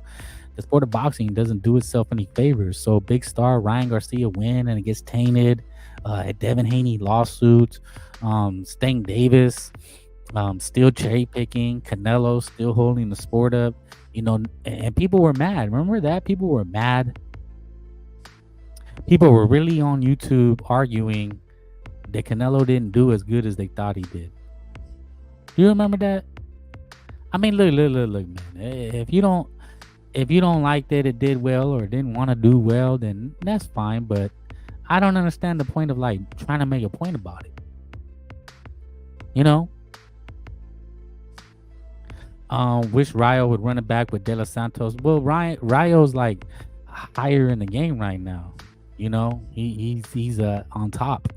De Los Santos has to kind of like, you know, start over again. That's just boxing. One day you're up, the next you're down. It don't matter who you beat. If you beat the guy to beat the guy, you know, this is not that Floyd Mayweather bullshit. You know, you got to fight the fights. I think Stank Davis probably should have fought De Los Santos, but we don't know what he's doing. That's the thing, man. And I don't know if it's a promotional thing, but you know, what'd he say? He said, yeah, they all scared. They all got scared. Tank doesn't want to face Rao 140. H Monkey started making excuses that he's too big and they should dehydrate him. Those guys have no shame. No shame over there. No shame. And I said it because they booted me. Fuck them. Pitbull, in my opinion, was always just overrated fighter. Yeah, you know, he's entertaining though. To me, I get it. Yeah. But I don't care about that. I just want to see the fights. You know, I want to see him versus Teofimo. Teofimo Pitbull is a great fight. Hit the link. Hit the like. Hit the link. Rayo looked like a slick Mexican boxer with Loma and Shakur moves combined, and with the Mexican toe-to-toe style. Yeah, he looked good because, you know, he used to be a Benavidez and then he goes to Robert, and that's why they call it boxing, man. You know, you can always improve. That's what boxing is, man. Learning new wrinkles and tricks, and that's what's kept Canelo Alvarez on top of the game. Pitbull would be better at 126. Yeah, I mean, he's a small guy, but he looked big against Rolly Romero. He looked muscular. Royal beats up on Shakur. I think so too. He's strong. He can punch. De Los Santos is still at 135. Yeah, but what's he been doing? What is he doing? Rayo knows how to beat a Black American. De Los Santos haven't even fought this year. I know. That's what I'm saying, man. Who did Venado beat for the belt? I forgot. All the panel was saying they don't want to fight. They're scared even more with Teofimo. Okay. Vigilante of YTBC says, I felt Rayo should avenge that loss just because it was a good fight. Well, Rayo got wore down by the power. I feel Rayo can get him that loss. Yeah, but that's also boxing. It doesn't make sense right now. Rayo has potential, still has a potential big money fight with Stank Davis, but we'll see. You know, that's funny. When Roach fight got announced, their tone changed and they're cool with the Roach fight. Oh yeah, I don't think they ever wanted to fight Rayo unless he was willing to kill himself, like probably literally. 18th Street says Venado beat Josh Warrington. No, I think, yeah, he had to travel to go get that. It's like they knew that's an easy fight. Never wanted a tough fight like Rayo Teal. Yeah, they don't look. Tank Davis is protected. Rayo's the FBA slayer. We shall see. We shall see. Look, man, that's the state of boxing, though. Rayo's in a position where, you know, he can do what he wants. That's what's crazy though, right? Is he gets robbed against Colbert, runs him back, kicks the shit out of him, and then he fights Pitbull in a dangerous fight where he's the B side. Remember, Pitbull was the popular one, and now he's on top of the world, and he's getting asked for a Stank Davis fight. You know, it would have been better for Stank Davis to fight a Mexican. You know, that's what they ultimately want. You know, the FBAs, the Stank Davis, Shakir's, they kind of need or want a Latino name. You know, they try to feed on Latin names if they can. But you know, that'd have been a good match for him. But Rayo and Robert Garcia told him, fuck off. We're not gonna kill ourselves to make you happy and feed your career. It's not how it's gonna be. Mexican boxing. I got Oscar Duarte stopping Shakur and Haney. I don't care what people say. Duarte's a big puncher, but he's fighting Kenneth Sims. That's who he's fighting on the Rida season Oscar De La Hoya card. Here it is. Yeah, there it is. So hit the like, man. Hit the like. Hit the link if you want to hop on. Gilberto Ramirez versus Chris Billiam Smith should be a banger. Jose Ramirez and Arnold Barbosa. William Zepeda. Well, that was the old one, but William Zepeda, Tevin Farmer, and then Oscar Duarte versus Kenneth Sims Jr., which should be a good fight. Yeah, great card. I have the old picture, but yeah, Tevin Farmer is replacing George Cambozo. And remember, Tevin Farmer got that fight because he pretty much like not upset Murataya, but made Murataya look bad. Remember, Murataya was supposed to be a dangerous fight. He's on the come up. I still think he's a good fighter, but he didn't look too good, man. Tevin Farmer gave him a lot of problems, and that's that slick style, man. That's kind of what you have to deal with in boxing. When you're, I guess Murataya is supposed to be a big come forward puncher, and that's the other thing too. Yeah, Farmer's a good prep for Shakira. Remember Shakira also. What a year for Shakira. Cries about retirement, stinks the joint out against Artem Harvanusian, and then slaps the guy in the body and goes on the ground and cries. And then that's your year. Murataya doesn't look good his last fights. Yeah, it could be a weight issue. I was really high on him, and then after the Tevin Farmer fight, I was like, man, I gotta pump the brakes on this guy. But like, he's supposed to be ready. He should be ready. Top Rank has to put him in sink or swim. A lot of these guys, Keisha Davis, Murataya, they gotta step their game up. I thought, that's the old thumbnail. But the other fight stand, Duarte. I was talking about Duarte Kenneth Sims Jr. It was the weight cut. Yeah, he's a big guy. He's a big guy at 135. But that he's got the rankings though. That's the thing. He's almost like where Virgil was at when he was at 147. Virgil killed himself to keep where he was rated. Because that's what you work for your whole career, man. Especially starting off in the boxing game. You pick the division, you face the up and comers, the contenders, then the ex champions, and then you position yourself to be number one, like where William Zepeda is at, and then you sit and wait, and sometimes the champions don't want to fight you, and that's what happened to Virgil Ortiz. Remember, he had to wait for like a year and a half until he couldn't really wait anymore, while Spence and Crawford negotiated. But that's the game you play, man. Like, I think William Zepeda is literally number one in every division. Murataya is with RGBA. He should be looking better, moving up to 140. Is he moving? No, I don't think he's going to move up, man. He's going to try to angle himself for a title shot in that division, 135. Same with Keyshawn Davis. They're number one now. Either way, Farmer or Kambosos, that's good for Zepeda. It's another gatekeeper under his resume. Yeah, you know what? Look. It's gonna happen. Zepeda Shakira is gonna be probably the first big fight of the year, and I think that's the fight we'll all be looking forward to. We'll get to see Zepeda against Tevin Farmer, who should be a good matchup for him to find out where he's at. Because it's gonna be tough. It's gonna be tough. Shakira Twitterson, we talk a lot of shit, but he's not gonna be easy out. I mean, none of these guys are. I mean, even I talk shit about Stank Davis, but he's gonna be hard to beat. William Zepeda, though, is number one. He's number one for Stank Davis. He's number one for Shakira Twitterson. He's number one for Lomachenko. Don't forget about Lomachenko at 135. So, but see, that's the thing, man. We expect these things in boxing, but shit, it could be like 2025, and even by summertime, we don't know anything about Terrence Crawford. Stank Davis hasn't done anything. What's David Benavidez doing? You know what I'm saying? Like, boxing could be, I believe boxing is the best sport on earth, That's ultimately the conclusion I came to. And I think you guys feel the same way. It's the best sport on earth. It has the potential, the possibility to be the number one sport on earth. Everybody loves a good fight, and when you get exciting fights like Virgil and Bokaczuk, we almost got Virgil Ortiz and Tim Tszyu, that's a possibility for next year. Benavidez, Canelo, Shakira versus William Zepeda.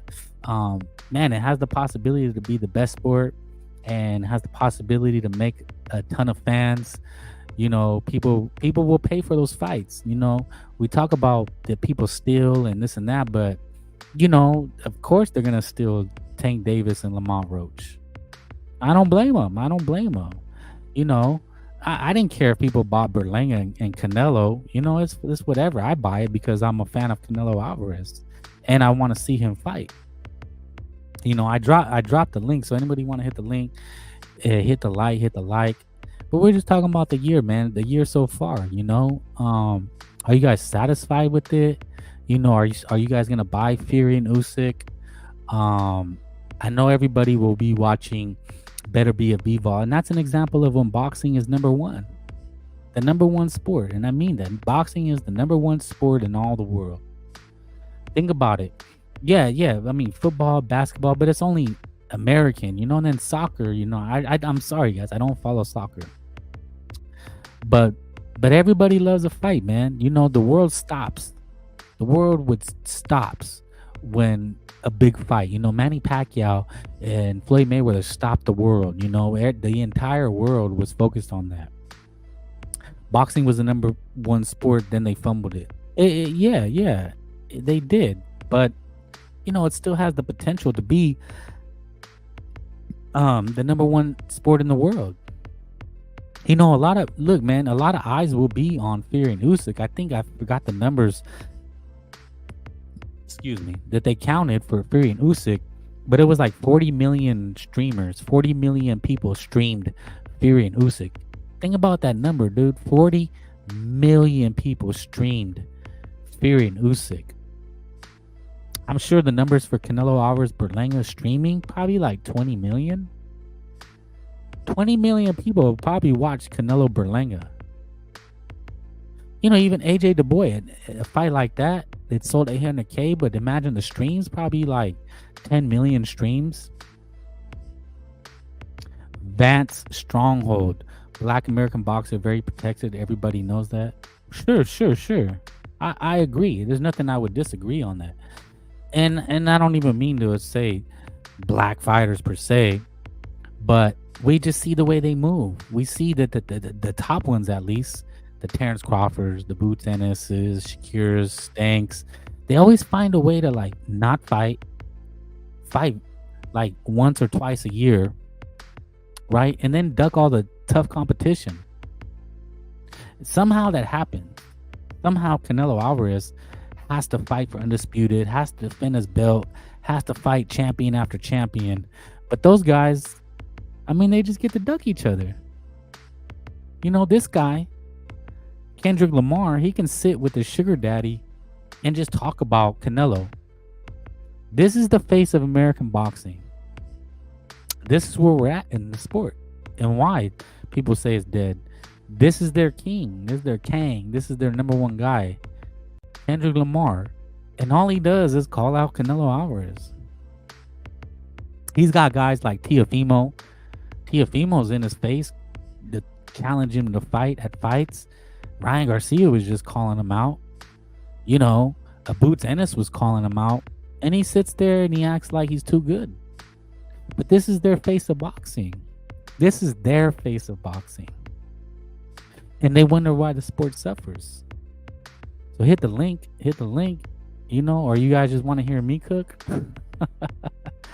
I'm happy to do it, But it's just talking about the sport that I think is the best sport in the world. And even with all that, it's still the best sport in the world. Like, I watched Madrimov and Crawford. I was entertained, but just because I'm a boxing fan, but I'm going to call the fight. I thought Madrimov kicked his ass. I'm just going to say it. Madrimov kicked little buddy's ass. And you know what he said after it? He said, I don't know what I'm going to do. He has a potential fight with these guys. Fundora. Right? I don't know what I'm going to do. And this is their face of boxing. Their other face of boxing, the American faces of boxing. This is their faces. This guy, Gervonta, fighting Lamont Roach. This is their face. These are the guys that they hail.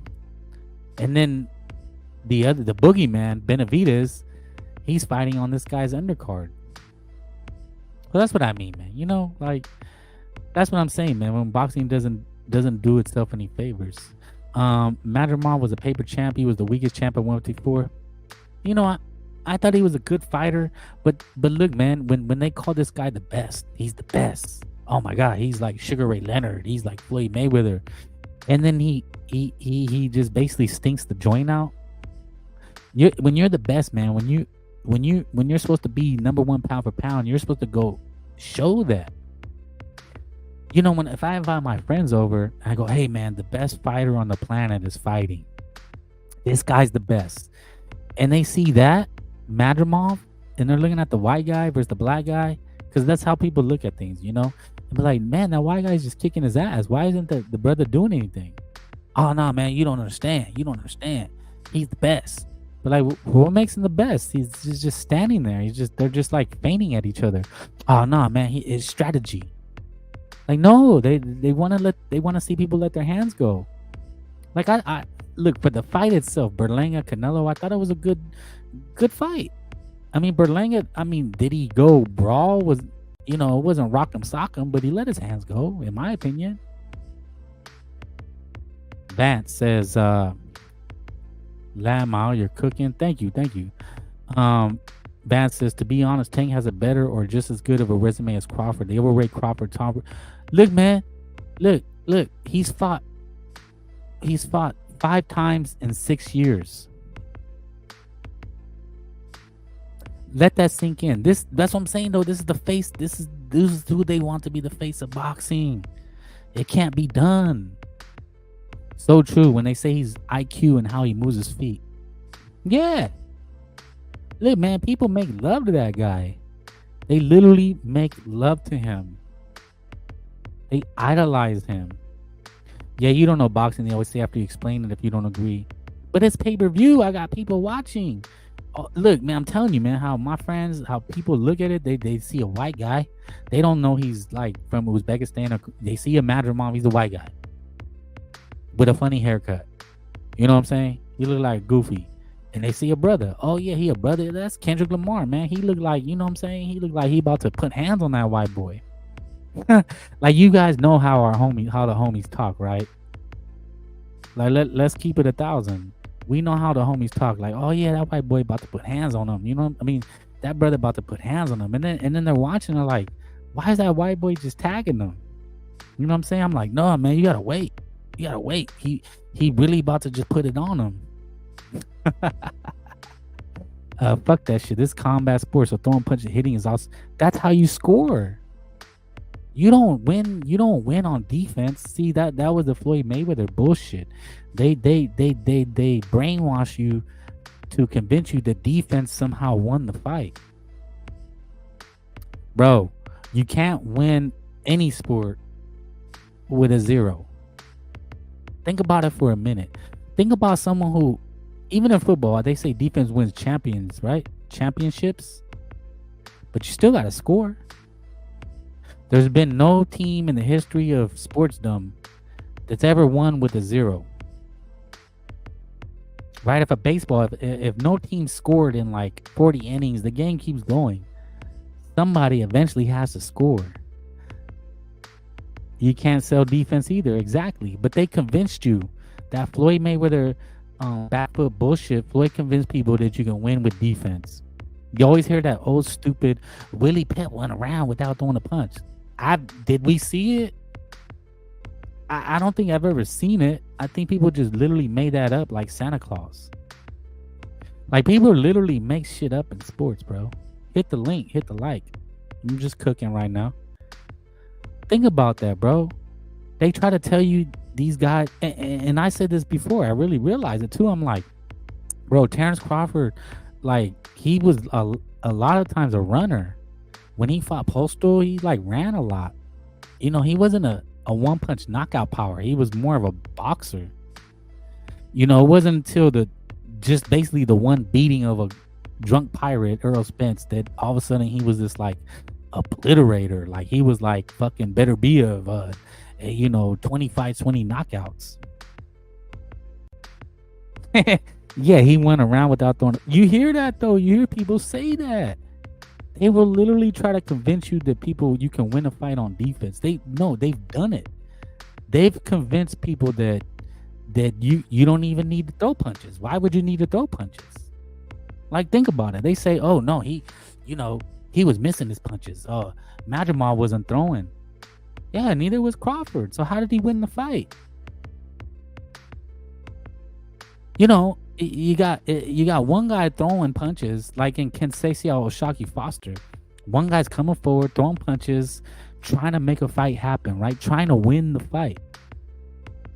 And you got one guy kind of just standing there looking, throw, look, throw. Who's winning the fight? Really think about that though. And the other guy would be like, but my defense was better.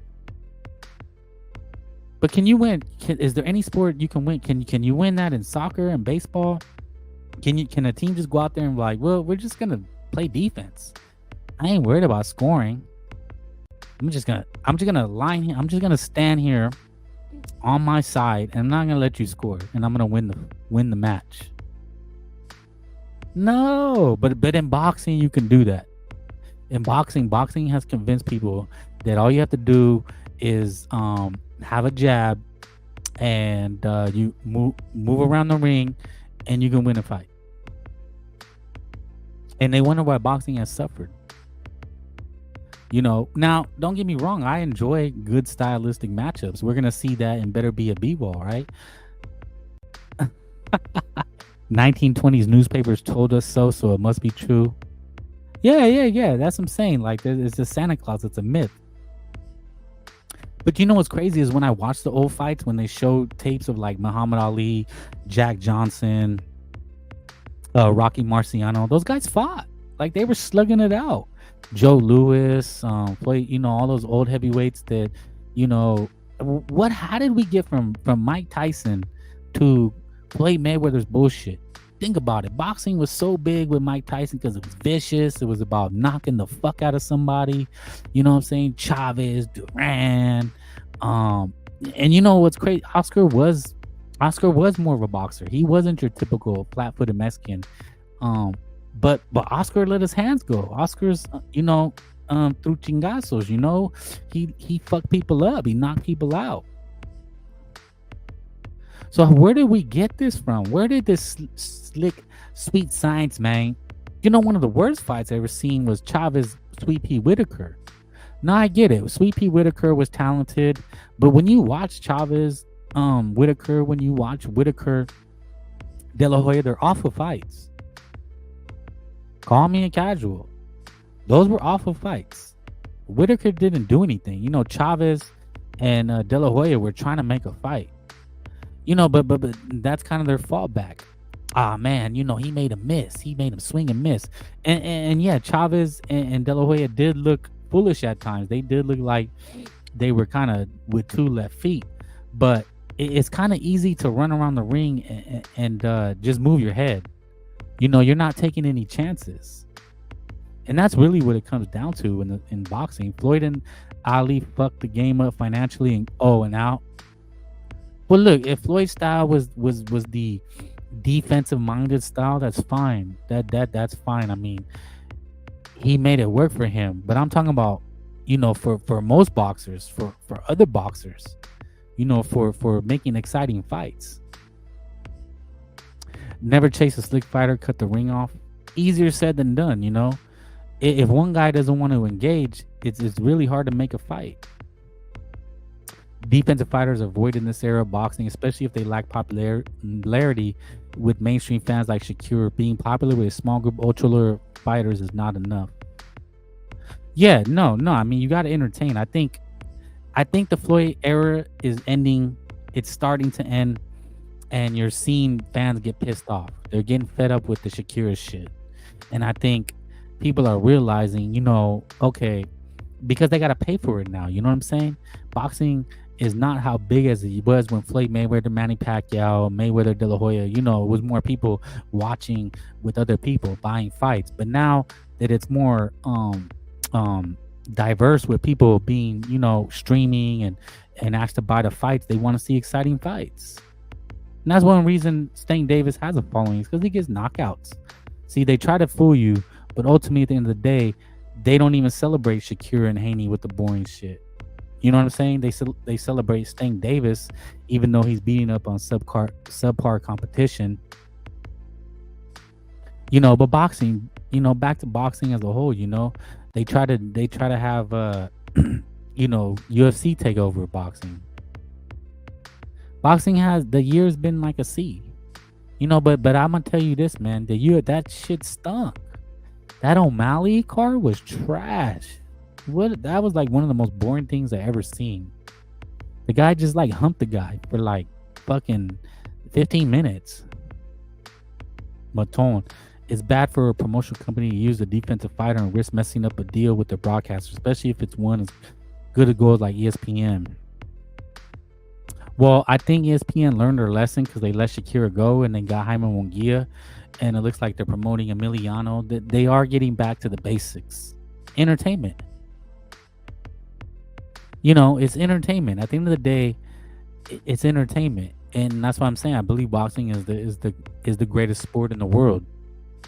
When it's on top, when you got Fury Usyk, when you got AJ Dubois, when you got Canelo, Berlanga, Munguia, if he fights in Billy, if he fights Crawford, those are mega events, and if Tank Davis ever fought Teofimo or Shakira, those will be big events too. But boxing is hands down the best sport in the world, and you guys get it. I'm talking to you guys. You guys get it. Maton cooking. Fans' tastes have changed, and they now spend their money more wisely on exciting fighters, ignore the boring ones. Exactly. Floyd was accepting the rule. He had dance partners, sub-paper reviews. Imagine if Canelo had Pacquiao, De La Hoya, Marquez for now. Oh yeah, man. The fans ain't stupid, man. There's not many of us left, so you can't really fool us. What if they do Canelo and Crawford at the Sphere? Shit. Turkey Ali gotta pay for it. Canelo already told him, you gotta pay me, man. Look, man, nothing will ever take over boxing. Nothing. It's the best sport in the world, hands down. And it covers the entire globe. Football, yeah, it's big in America, but American football doesn't go to Japan. They try. It doesn't go to South America. But boxing, you get a star, you get a Puerto Rican star, you get a Mexican star, you get a Japanese star, you get a Ukrainian, you get a Triple G, you get an Anthony Joshua. Boxing is truly global, and when you get stars in certain areas, it truly transcends, and you get global attention. The whole world will watch. People will buy the fights. 18th Street says the pool's getting dry. Floyd's era is done for. I think people are sick of it. They are realizing that the best need to fight the best. That whole Floyd Mayweather era. Well, it's business, man. If it makes sense, they don't want to hear it anymore. They know that Tank Davis is cherry picking, that he's not fighting the best. They know that Canelo Alvarez fights the best, but he doesn't get the attention in America that he deserves. Like Better Be of Bivol is going to be a hell of a fight because it's a stylistic matchup, right? It's the great boxer Dimitri Bivol versus the knockout artist, right? 100% KO ratio. It's very rare that we get matches like that, right? And that's what makes boxing so great. You know what I'm saying? Is that when the best fight the best, it's at such a high level, right? With two different styles. And us as boxing fans, that's when we appreciate boxing.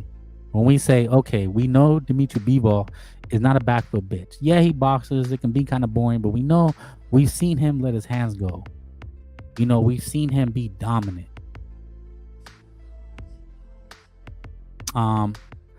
Definitely did severe damage to the sport. And I think he did. Ultimately, I think Floyd used the semantics of triangle theory. Well, I beat him, and so I don't need to fight so and so because he beat so and so. The triangle theory that Floyd used so often, that it's about currency over legacy. Floyd is the one that did that, because he was Money Mayweather, so it was okay. Frank, you should do live react. Yeah, you know what? I would, but number one, I think other people do them, and more people just listen and watch those. But most of all, I just want to watch the fight, and I don't even score fights sometimes. I just want to be entertained. This one I'm gonna score because it could be close because Bivol is a boxer, but mostly I just I just want to watch the fight. I don't even like listening to the reactions because people like people try to convince you. Yeah, it's not for everybody. No. I mean, if somebody's talking about it that you like a channel that you like, you can go and listen and talk. But for me, I turn everything off. I don't just if I'm around people, you know what I'm saying. But yeah. Thank you. Good cooking. Yep. We're trying.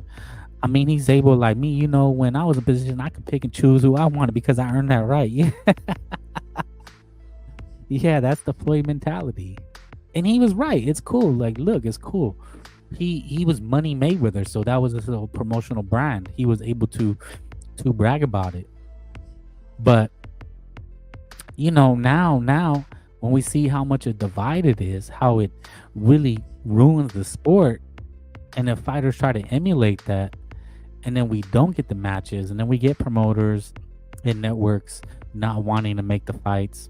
We get Boots Ennis and Karen Kardashian and David Avanesian. You know, we get other fighters like Bam Rodriguez having to fight on his undercard. Benavidez having to support Stank Davis because they're trying to build their American stars. We see these things and we say, man, you know, you're hurting the sport. Maybe in 2025 it'll be different. It'll be better. I mean, I think we still have a good end of 2024.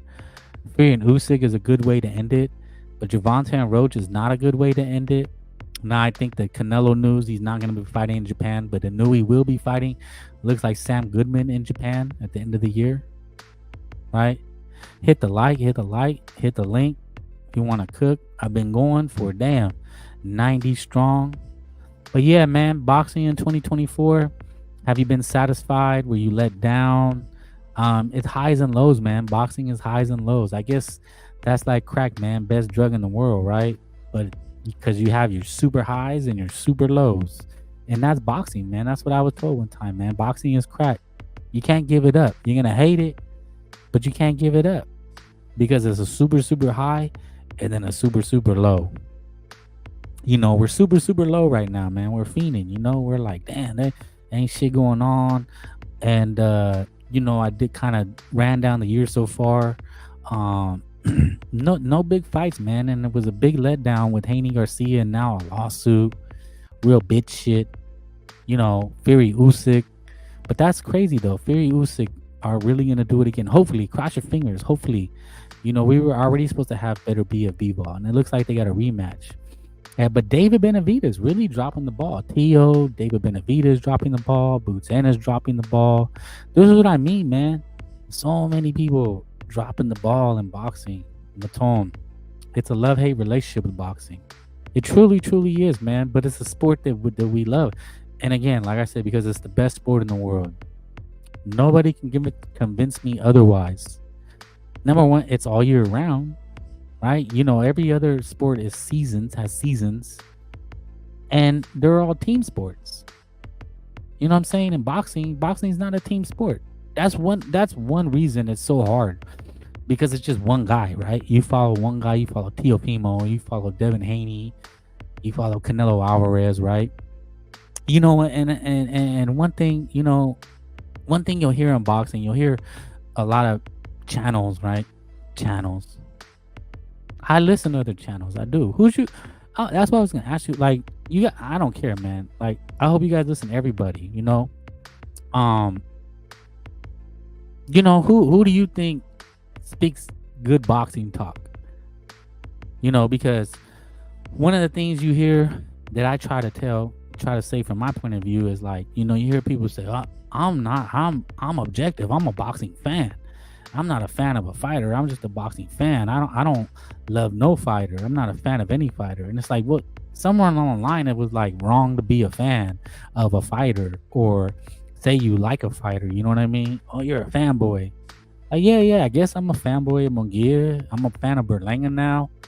You know, been a fan of Canelo Alvarez. Because also then you lose interest in guys like Teofimo. Yeah, boxing is an individual sport. Personally, I think Sean Newton, if he worked on channel editing, graphics, Yeah, man. This is a faceless channel. You know what I'm saying? My handsomeness, I don't want that to distract. But no, also, I don't want to be famous on this. I like being anonymous. I'm just a voice that you guys want to listen to. I talk boxing. I'm not trying to be about boxing. And if I go to a fight, I want to just enjoy it. You know, I go to boxing matches. I've probably seen some of y'all at boxing matches. Believe it or not, Frank Bay is in the crowd. I'm in Vegas. You know what I'm saying? That's the best part is going to watch the matches, you know. But that's the thing about boxing, it's just so far and few in between. It's really hard to go follow it like that, you know. So we have to watch it from home.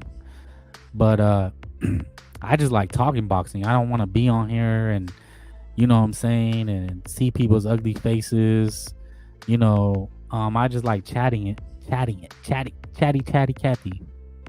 You know what I'm saying? And that was another thing. I just said, you know what, man? I prefer to just like talk boxing rather than argue about boxing. I used to argue a lot, man. I used to get into a lot of arguments, and I said, man, these people really ain't that bright. They ain't on my level. And I'm not saying that to sound like I'm putting myself on a pedestal. I'm better. It's just you guys see, I put the effort. I've always been that way. If I followed baseball, which was my first love, I bought all the cards. I knew all the stats. I knew with the players' hometowns. You know what I'm saying? I try to be an encyclopedia about this shit, you know?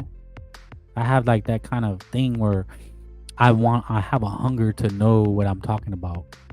You know what I'm saying? Like, it's real nerd shit. I say it's like hella nerdy shit. I love this channel, stay active. Yeah, I do. That's why I do it, man. Thank you. Because you guys like it. Shit, if nobody liked it, nobody's listening, I wouldn't be doing it. But I think I put in the effort, but I do it for myself.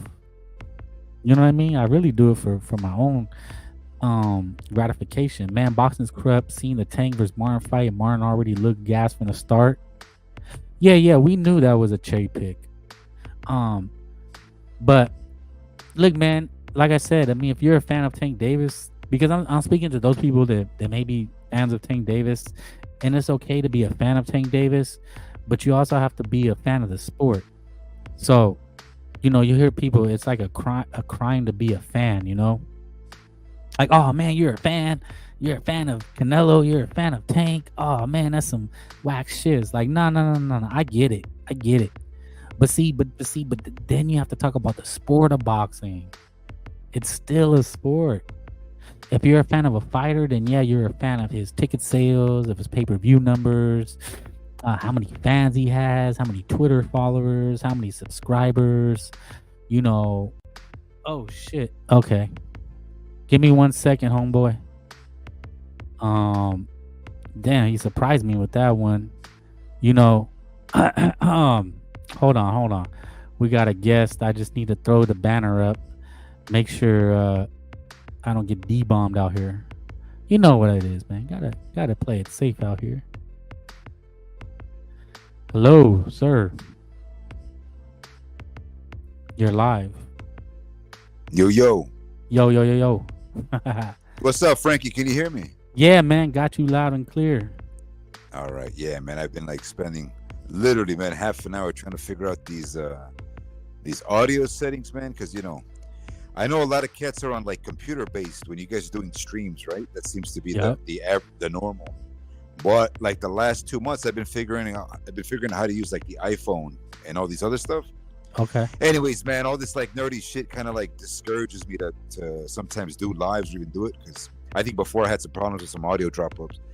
Anyways, man, I don't want to bore you on that. No, that's all what's good. What's good, man? What's good? What are you talking about? We're just kind of covering the year in review, boxing 2024. It was kind of dead because it's slow. I think Janabek is fighting tonight, but I was just going over like a lot of the events of the year, and how do you feel the year's been so far? I think, I mean, it's been interesting, right? Because we got the Saudi Arabians investing into the western part of the world, with Turkey and all that, and we're seeing promoters going at it nowadays, like Oscar and Hearn. The one that's winning is Frank Warren, who's usually quiet, but he seems to be the one that's kind of coasting to to happiness nowadays. And you know, he's got all the good heavyweights, Frank Warren. And then let's see what else. I guess regarding Canelo Alvarez, well, Canelo is always, you know, he's still doing his thing. It's nothing new. The good thing, I guess, is that a lot of fans, man, in industry have now, they've kind of like acknowledged the current state of boxing as far as, I guess, the star of boxing, or what we call the face of boxing. But I don't know if you've noticed, but a lot of cats are now saying, you know, Canelo's earned his spot to fight whoever, and it might just be that because as long as he's active and as long as he is more offensively minded, it doesn't matter if he's not knocking guys out, but as long as he's still offensively minded and he comes to fight, I think that's good enough for fans. Maybe you probably agree, because I don't find Canelo fights boring at all. You know, if you're a gym rat yourself, you want to do those kind of techniques, right? You want to go to the body, you want to practice body shot techniques or whatever, the jab, hooks, whatever, etc. So I think as far as that, I think boxing is good. And I think maybe you've heard me before talk about, you know, Al Heyman having lost in previous years, and now he's kind of rebounding with now Amazon Prime, which is pretty good. And he is restarting his company with Canelo Alvarez. You know, underneath that is Tank Davis, Benavidez. Hopefully the Charlos are coming back. So it's going to be interesting what's going to happen in 2025. Maybe the Turki Al-Sheikh is going to start working with Al Heyman, with Amazon Prime perhaps. And we'll see if he's willing to pay Canelo his premium, right? Because everybody now people are finally seeing that, yeah, if the money is there, right? Because everybody likes to brag about Saudi Arabians having money.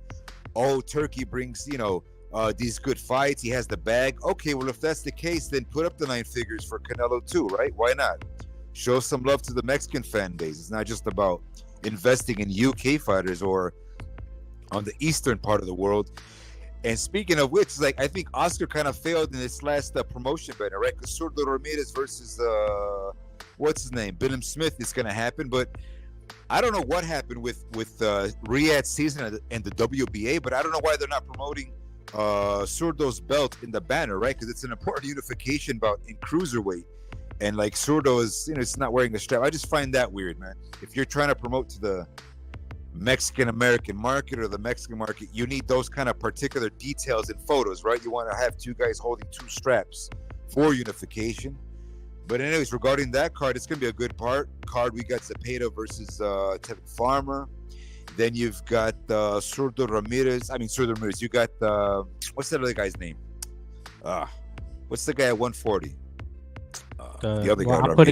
I'm putting it right here. Duarte, Kenneth Sims. Yeah, there you go. Duarte, Sims, and what's the other guy?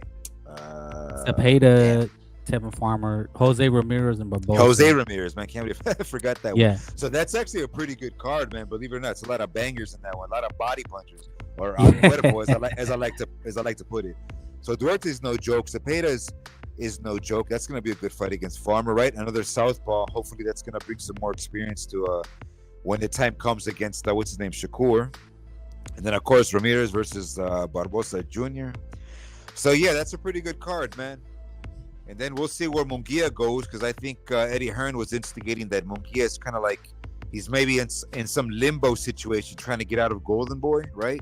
Because now he's on a previous top rank. Yeah, he's on a top rank card. But I think the way I see it is I think the only way Top Rank would have done that fight with, what's his name? Banzignan against Munguia is if Golden Boy acknowledged to do a co-promotion with Top Rank. So maybe that was just that. But as you know, Canelo was throwing shades at Oscar, right? In the Munguia press conference, he was pretty much insinuating to Munguia to get out of that, out of that promotion. That's right. So I wonder if that had something like that. Yeah.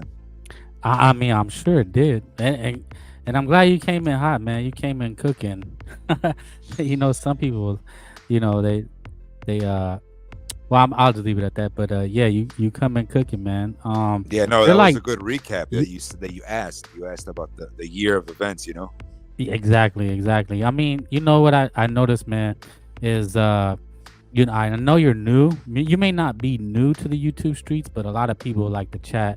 I recognize a lot of people now. I know I haven't seen you before, maybe like in the last month or two. Are you new to YouTube boxing?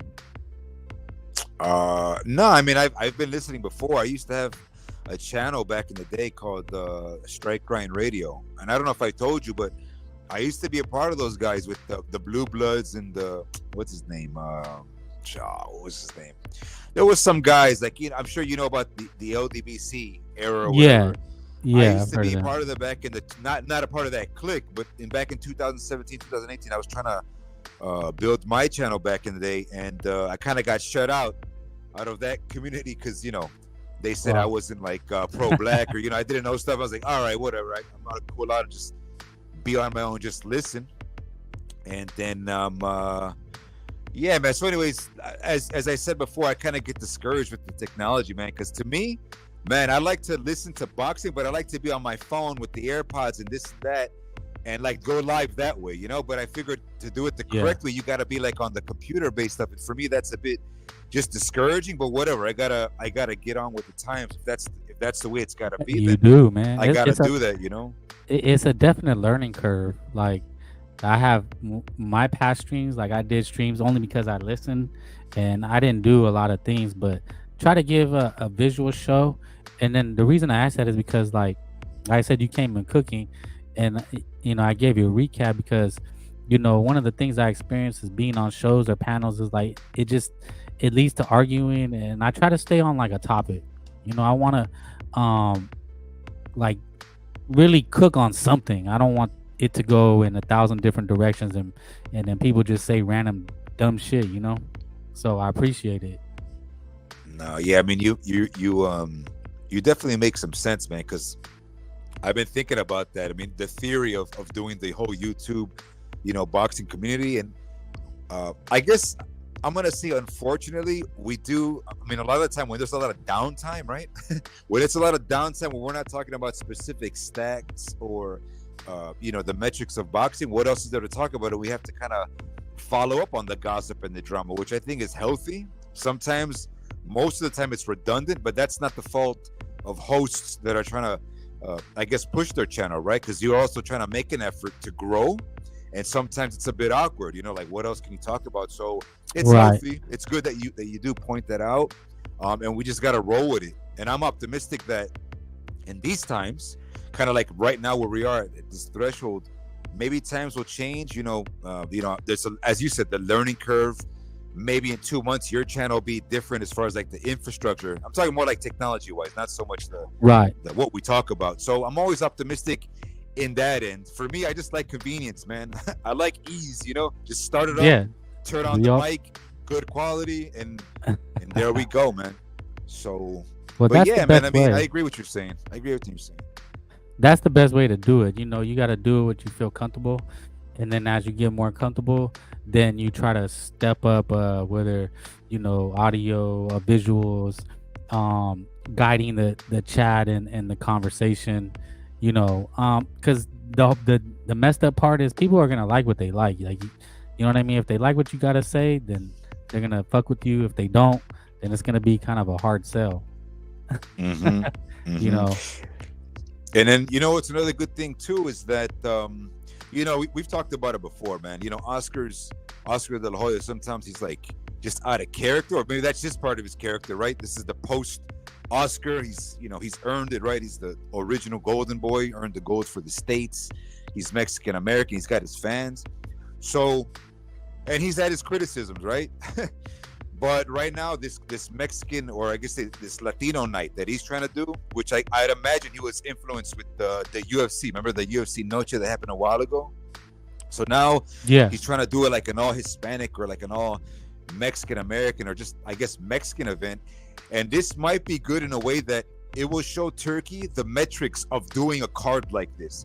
And that would mean like whatever Turkey sees, or whoever's helping to manage Turkey's decisions in the sport, they might say, man, look at these numbers are actually good compared to the UK cards in Saudi Arabia, the UK. And that might have Turkey be more objective in making the Canelo versus like Benavidez fight next year. He might say, fuck it, but okay, I'm going to give Canelo those 9 figures. So that's a little good for Oscar, kind of, I guess, pushing these themes, right? maybe it's good for Golden Boy to have these type of opportunities on a Riyadh season type of infrastructure. But we'll see. We'll see if Turkey bends over to working with Al Heyman and Canelo and paying what it wants, because we already been through all that stuff, man. Like, if they're paying 9 figures to heavyweights, then why not pay the superstars in the Western world? That being the Mexican American stars, pay them their amount, right? If you want to put that Right. Riyadh season logo, then you got to also pay the premium. I mean, most people know this now. Like, people are finally like getting it, so it's nothing new. And I'll just finish with saying this, that it's unfortunate, because I wrote a comment on this other guy. You might know this guy named Ring IQ. He likes to talk about a lot of facts, yeah. But so I had to remind him that, because I was saying that this is definitely sports washing. What's going Good channel, on. Ring IQ, good channel. And it's fine. Yeah, very good channel. But it's definitely sports washing what's going on, and it's subjective whether or not that's positive or negative. As you as a fan, whatever, But I was saying that, dude, there's only like 4,000 to 5,000 Mexicans a year travel to Saudi Arabia, whereas with Americans and Brits, they travel like on the average of 270,000, right? So to the Saudi Arabian government or whoever's planning, of course they're not going to have any interest in the Mexican market, right? They have no interest to go into Saudi Arabia. And most people don't know. We talked about this a month ago, Frankie, that, remember I told you in Saudi Arabia, you can't drink alcohol, right? So that's never going to change, or at least not in our lifetime. That reform will never change. Even if it did, you would have revolt, you have like civil unrest. A lot of citizens in Saudi Arabia would be like, what the hell are you guys doing? Now allowing alcohol for foreigners or whatnot. So that's not going to change. And that's why Riyadh season is trying to do what it's trying to do to promote people to have tourism to go to Saudi Arabia. But with boxing, you need your cervezas. And even in football, you need your beers. So it's a very paradoxical situation.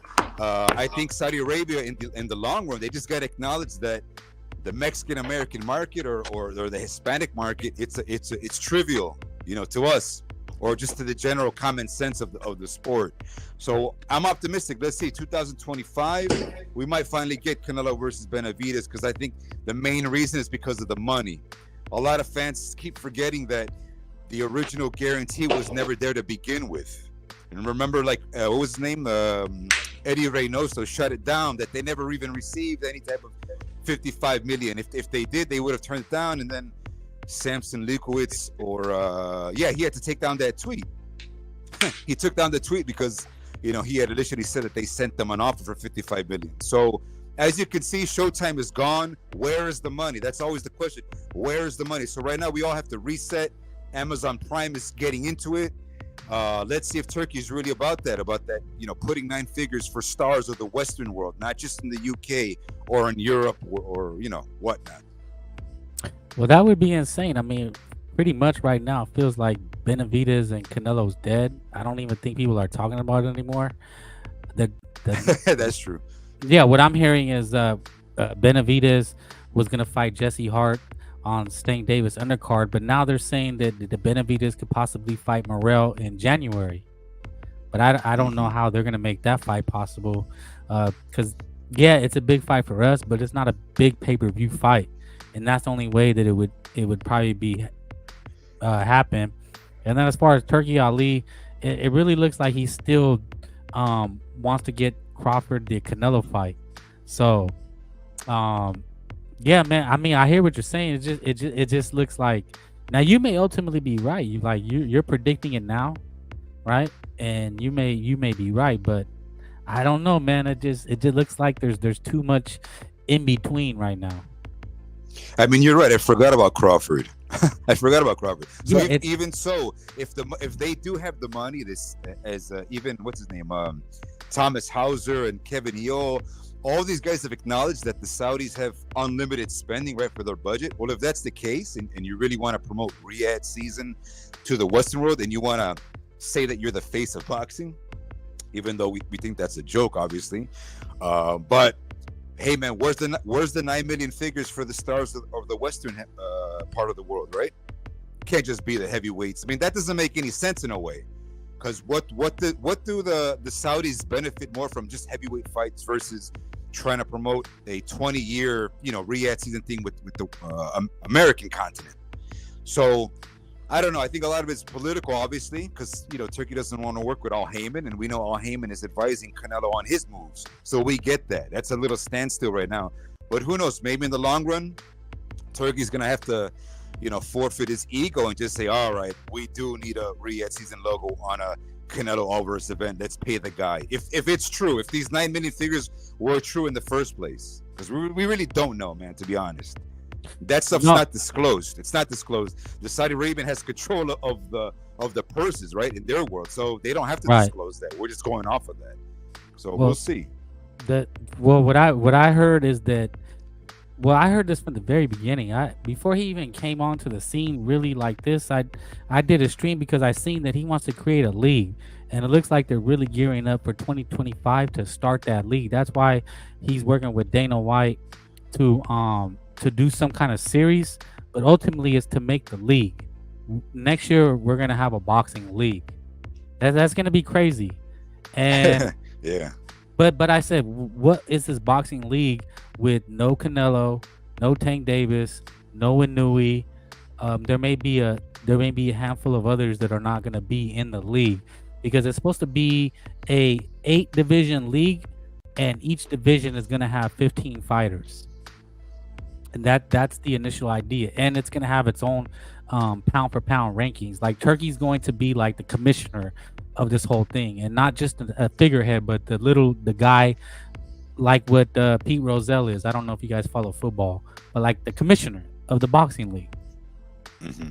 And that's what Dana White is to do, is because he basically has a league. So he's working with Oscar and Dana to formulate this league, and they're working on the logistics now. So we could possibly see that. So that's why it's like, well, I don't know how Canelo Alvarez is gonna fit in that picture, because it seems like the only reason they want Canelo is for Crawford. But what do you think about a league? Yeah, I mean, to me that seems very complicated, because who is going to evaluate the I should say the purses for said fighters, right? So you're going to have the fighters' managers, and then you're going to have the promoters. Now, traditionally, the promoters already have a very how would you say, low base, right? Like you got to earn your way up, right, to get a higher pay grade. And right now, fans or maybe industry are saying that might not be the case. That Turkey Al Sheikh, or I guess let's just say the Saudis, they might overvalue a boxer. And so, if for example, if the boxer and the manager are influenced that we should definitely get this amount, how is that going to affect the promoters' management, if you will, right? Because now the promoter is also going to want to, I guess you can say, a cut of that. I don't know. Just to me, it seems very complicated, man, about the purses here forward. Because I heard kind of that being a theme or a topic, but I mean, we'll see. I mean, great, right? Great for the boxer. If he's going to earn more, okay, good. But I just find it's going to be very problematic, in my opinion. Absolutely. I think it's not going to change, because there's always going to be A side and B side. So regardless, Turkey's going to find out what it's going to be when it's like two conflicting teams, as he already sees it now, right? With Canelo and Crawford, or Benavidez Crawford, about who deserves what. Because Turkey had said if Canelo was smart, or we made an offer to Canelo, but that's his point of view, and he never disclosed any numbers. So if he's projecting that type of theory on a superstar of the Western world, how is he going to apply that type of theory to the to the prospects, to the rising guys? I don't know. It's just weird, man. This league, but whatever, man. If the boxers can make more money, we'll see. I was just saying that I think the league would essentially work. It'd probably be paid out in bonuses, because there's only boxing is top heavy, right? Like if you look at each division, it's really top heavy. Most guys are not going to make a lot of money, and even the champions are not big enough names where they command purses. So it'd really be essentially, he's already got the organizations.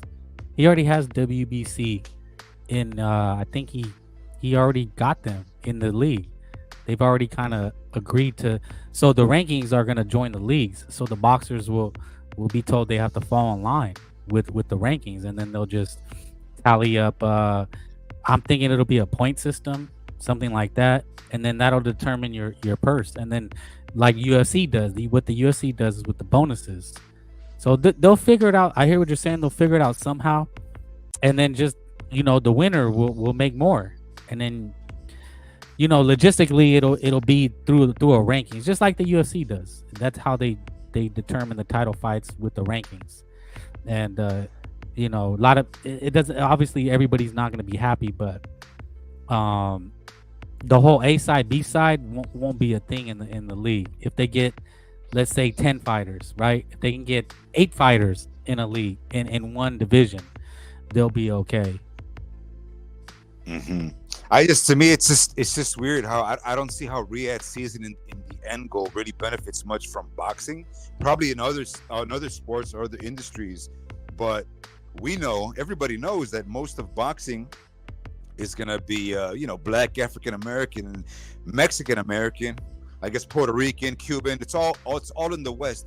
So I'm trying to figure out how much persuasion are they gonna have, or how much persuasion are they gonna hit people to come to Saudi Arabia for quote tourism? It just doesn't make any sense to me.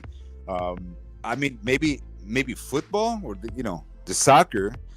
But even so, I heard stories that the soccer and the football didn't have a big attendance, even when like Messi or Ronaldo was out there. So I don't know. To me, it just seems like I don't see how Turkey really wins in any of this stuff. It's not his money, man. It's a Saudi Arabian budget. It's not the guys, own cash, obviously.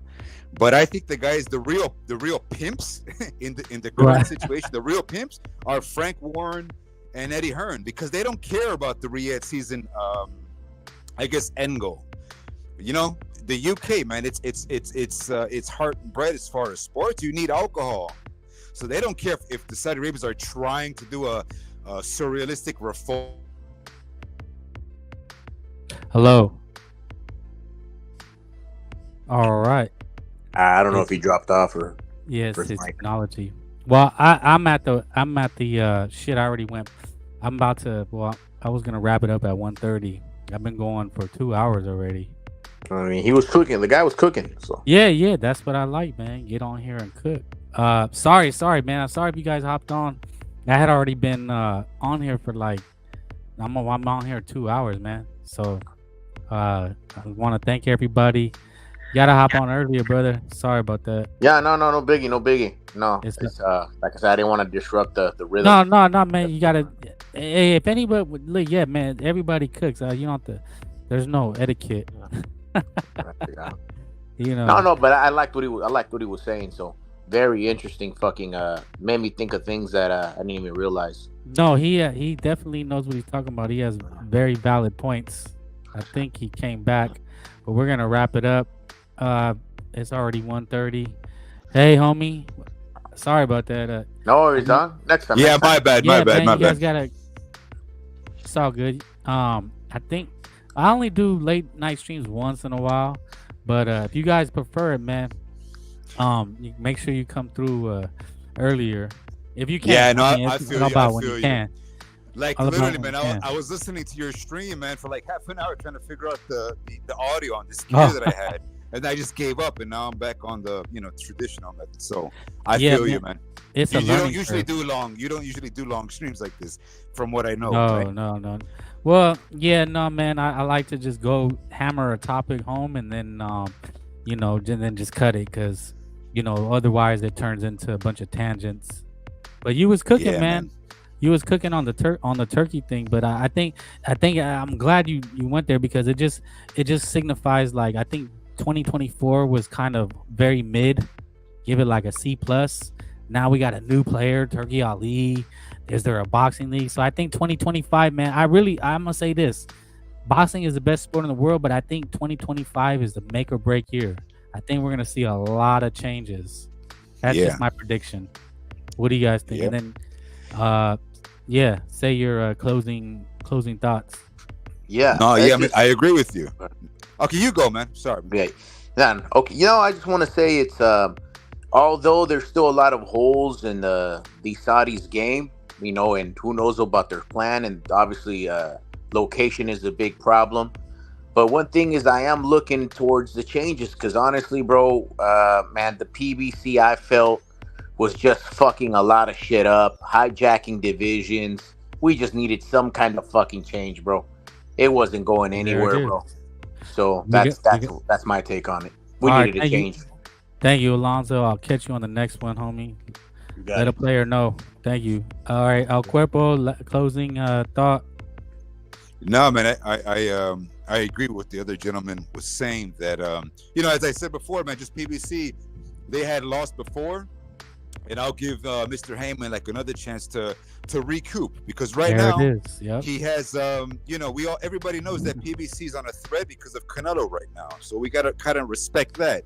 And it's actually ironic because a lot of the how would you say, the channels on YouTube, they tend to hate on Canelo Alvarez, but at the same time, those are the ones that are always super pro PBC. So isn't that kind of paradoxical now that the guy they hate is the one that's kind of saving their tunnel of vision?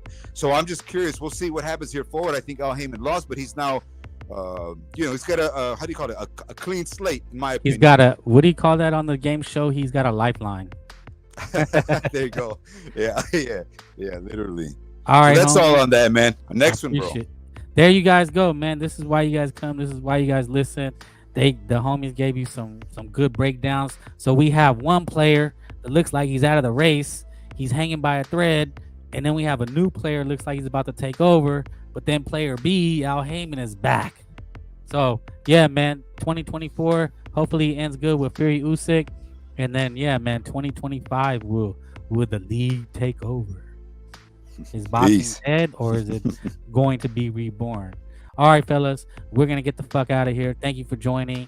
I'm going to give shout out to everybody. El Cuervo, Alonzo for joining, Matone, Mark, Mexican Boxing #1, XYZ. Hit the like, hit the Cash App one time, Vigilante, 18th Street, all the real ones, Mars. You guys did a Scante stream with me, Vance, OG Blaze, Rigman. Yeah, man. 2024, man, had some good fights, had some shockers. Ryan Garcia, Matias. We went through kind of a little bit. Virgil Ortiz, Champy, Virgil Ortiz making a name. How is it gonna end?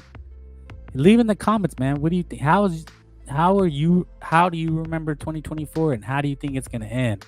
Who's gonna win the end game? Turkey Ali, Canelo Alvarez, and now Heyman? Right? Is Oscar gonna end up on top? Pause.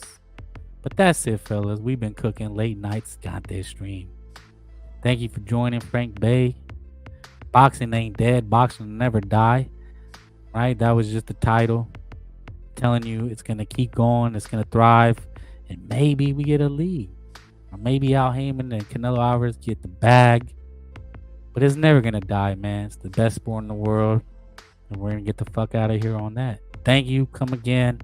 And I'll see you guys on the next one. Peace.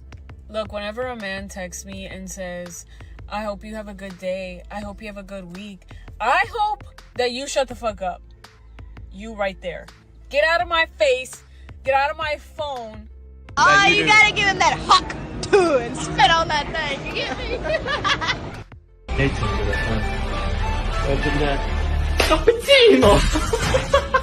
Oh, you gotta give him that huck too and spit. Hey, baby. You got girlfriend? Well, baby, me so horny.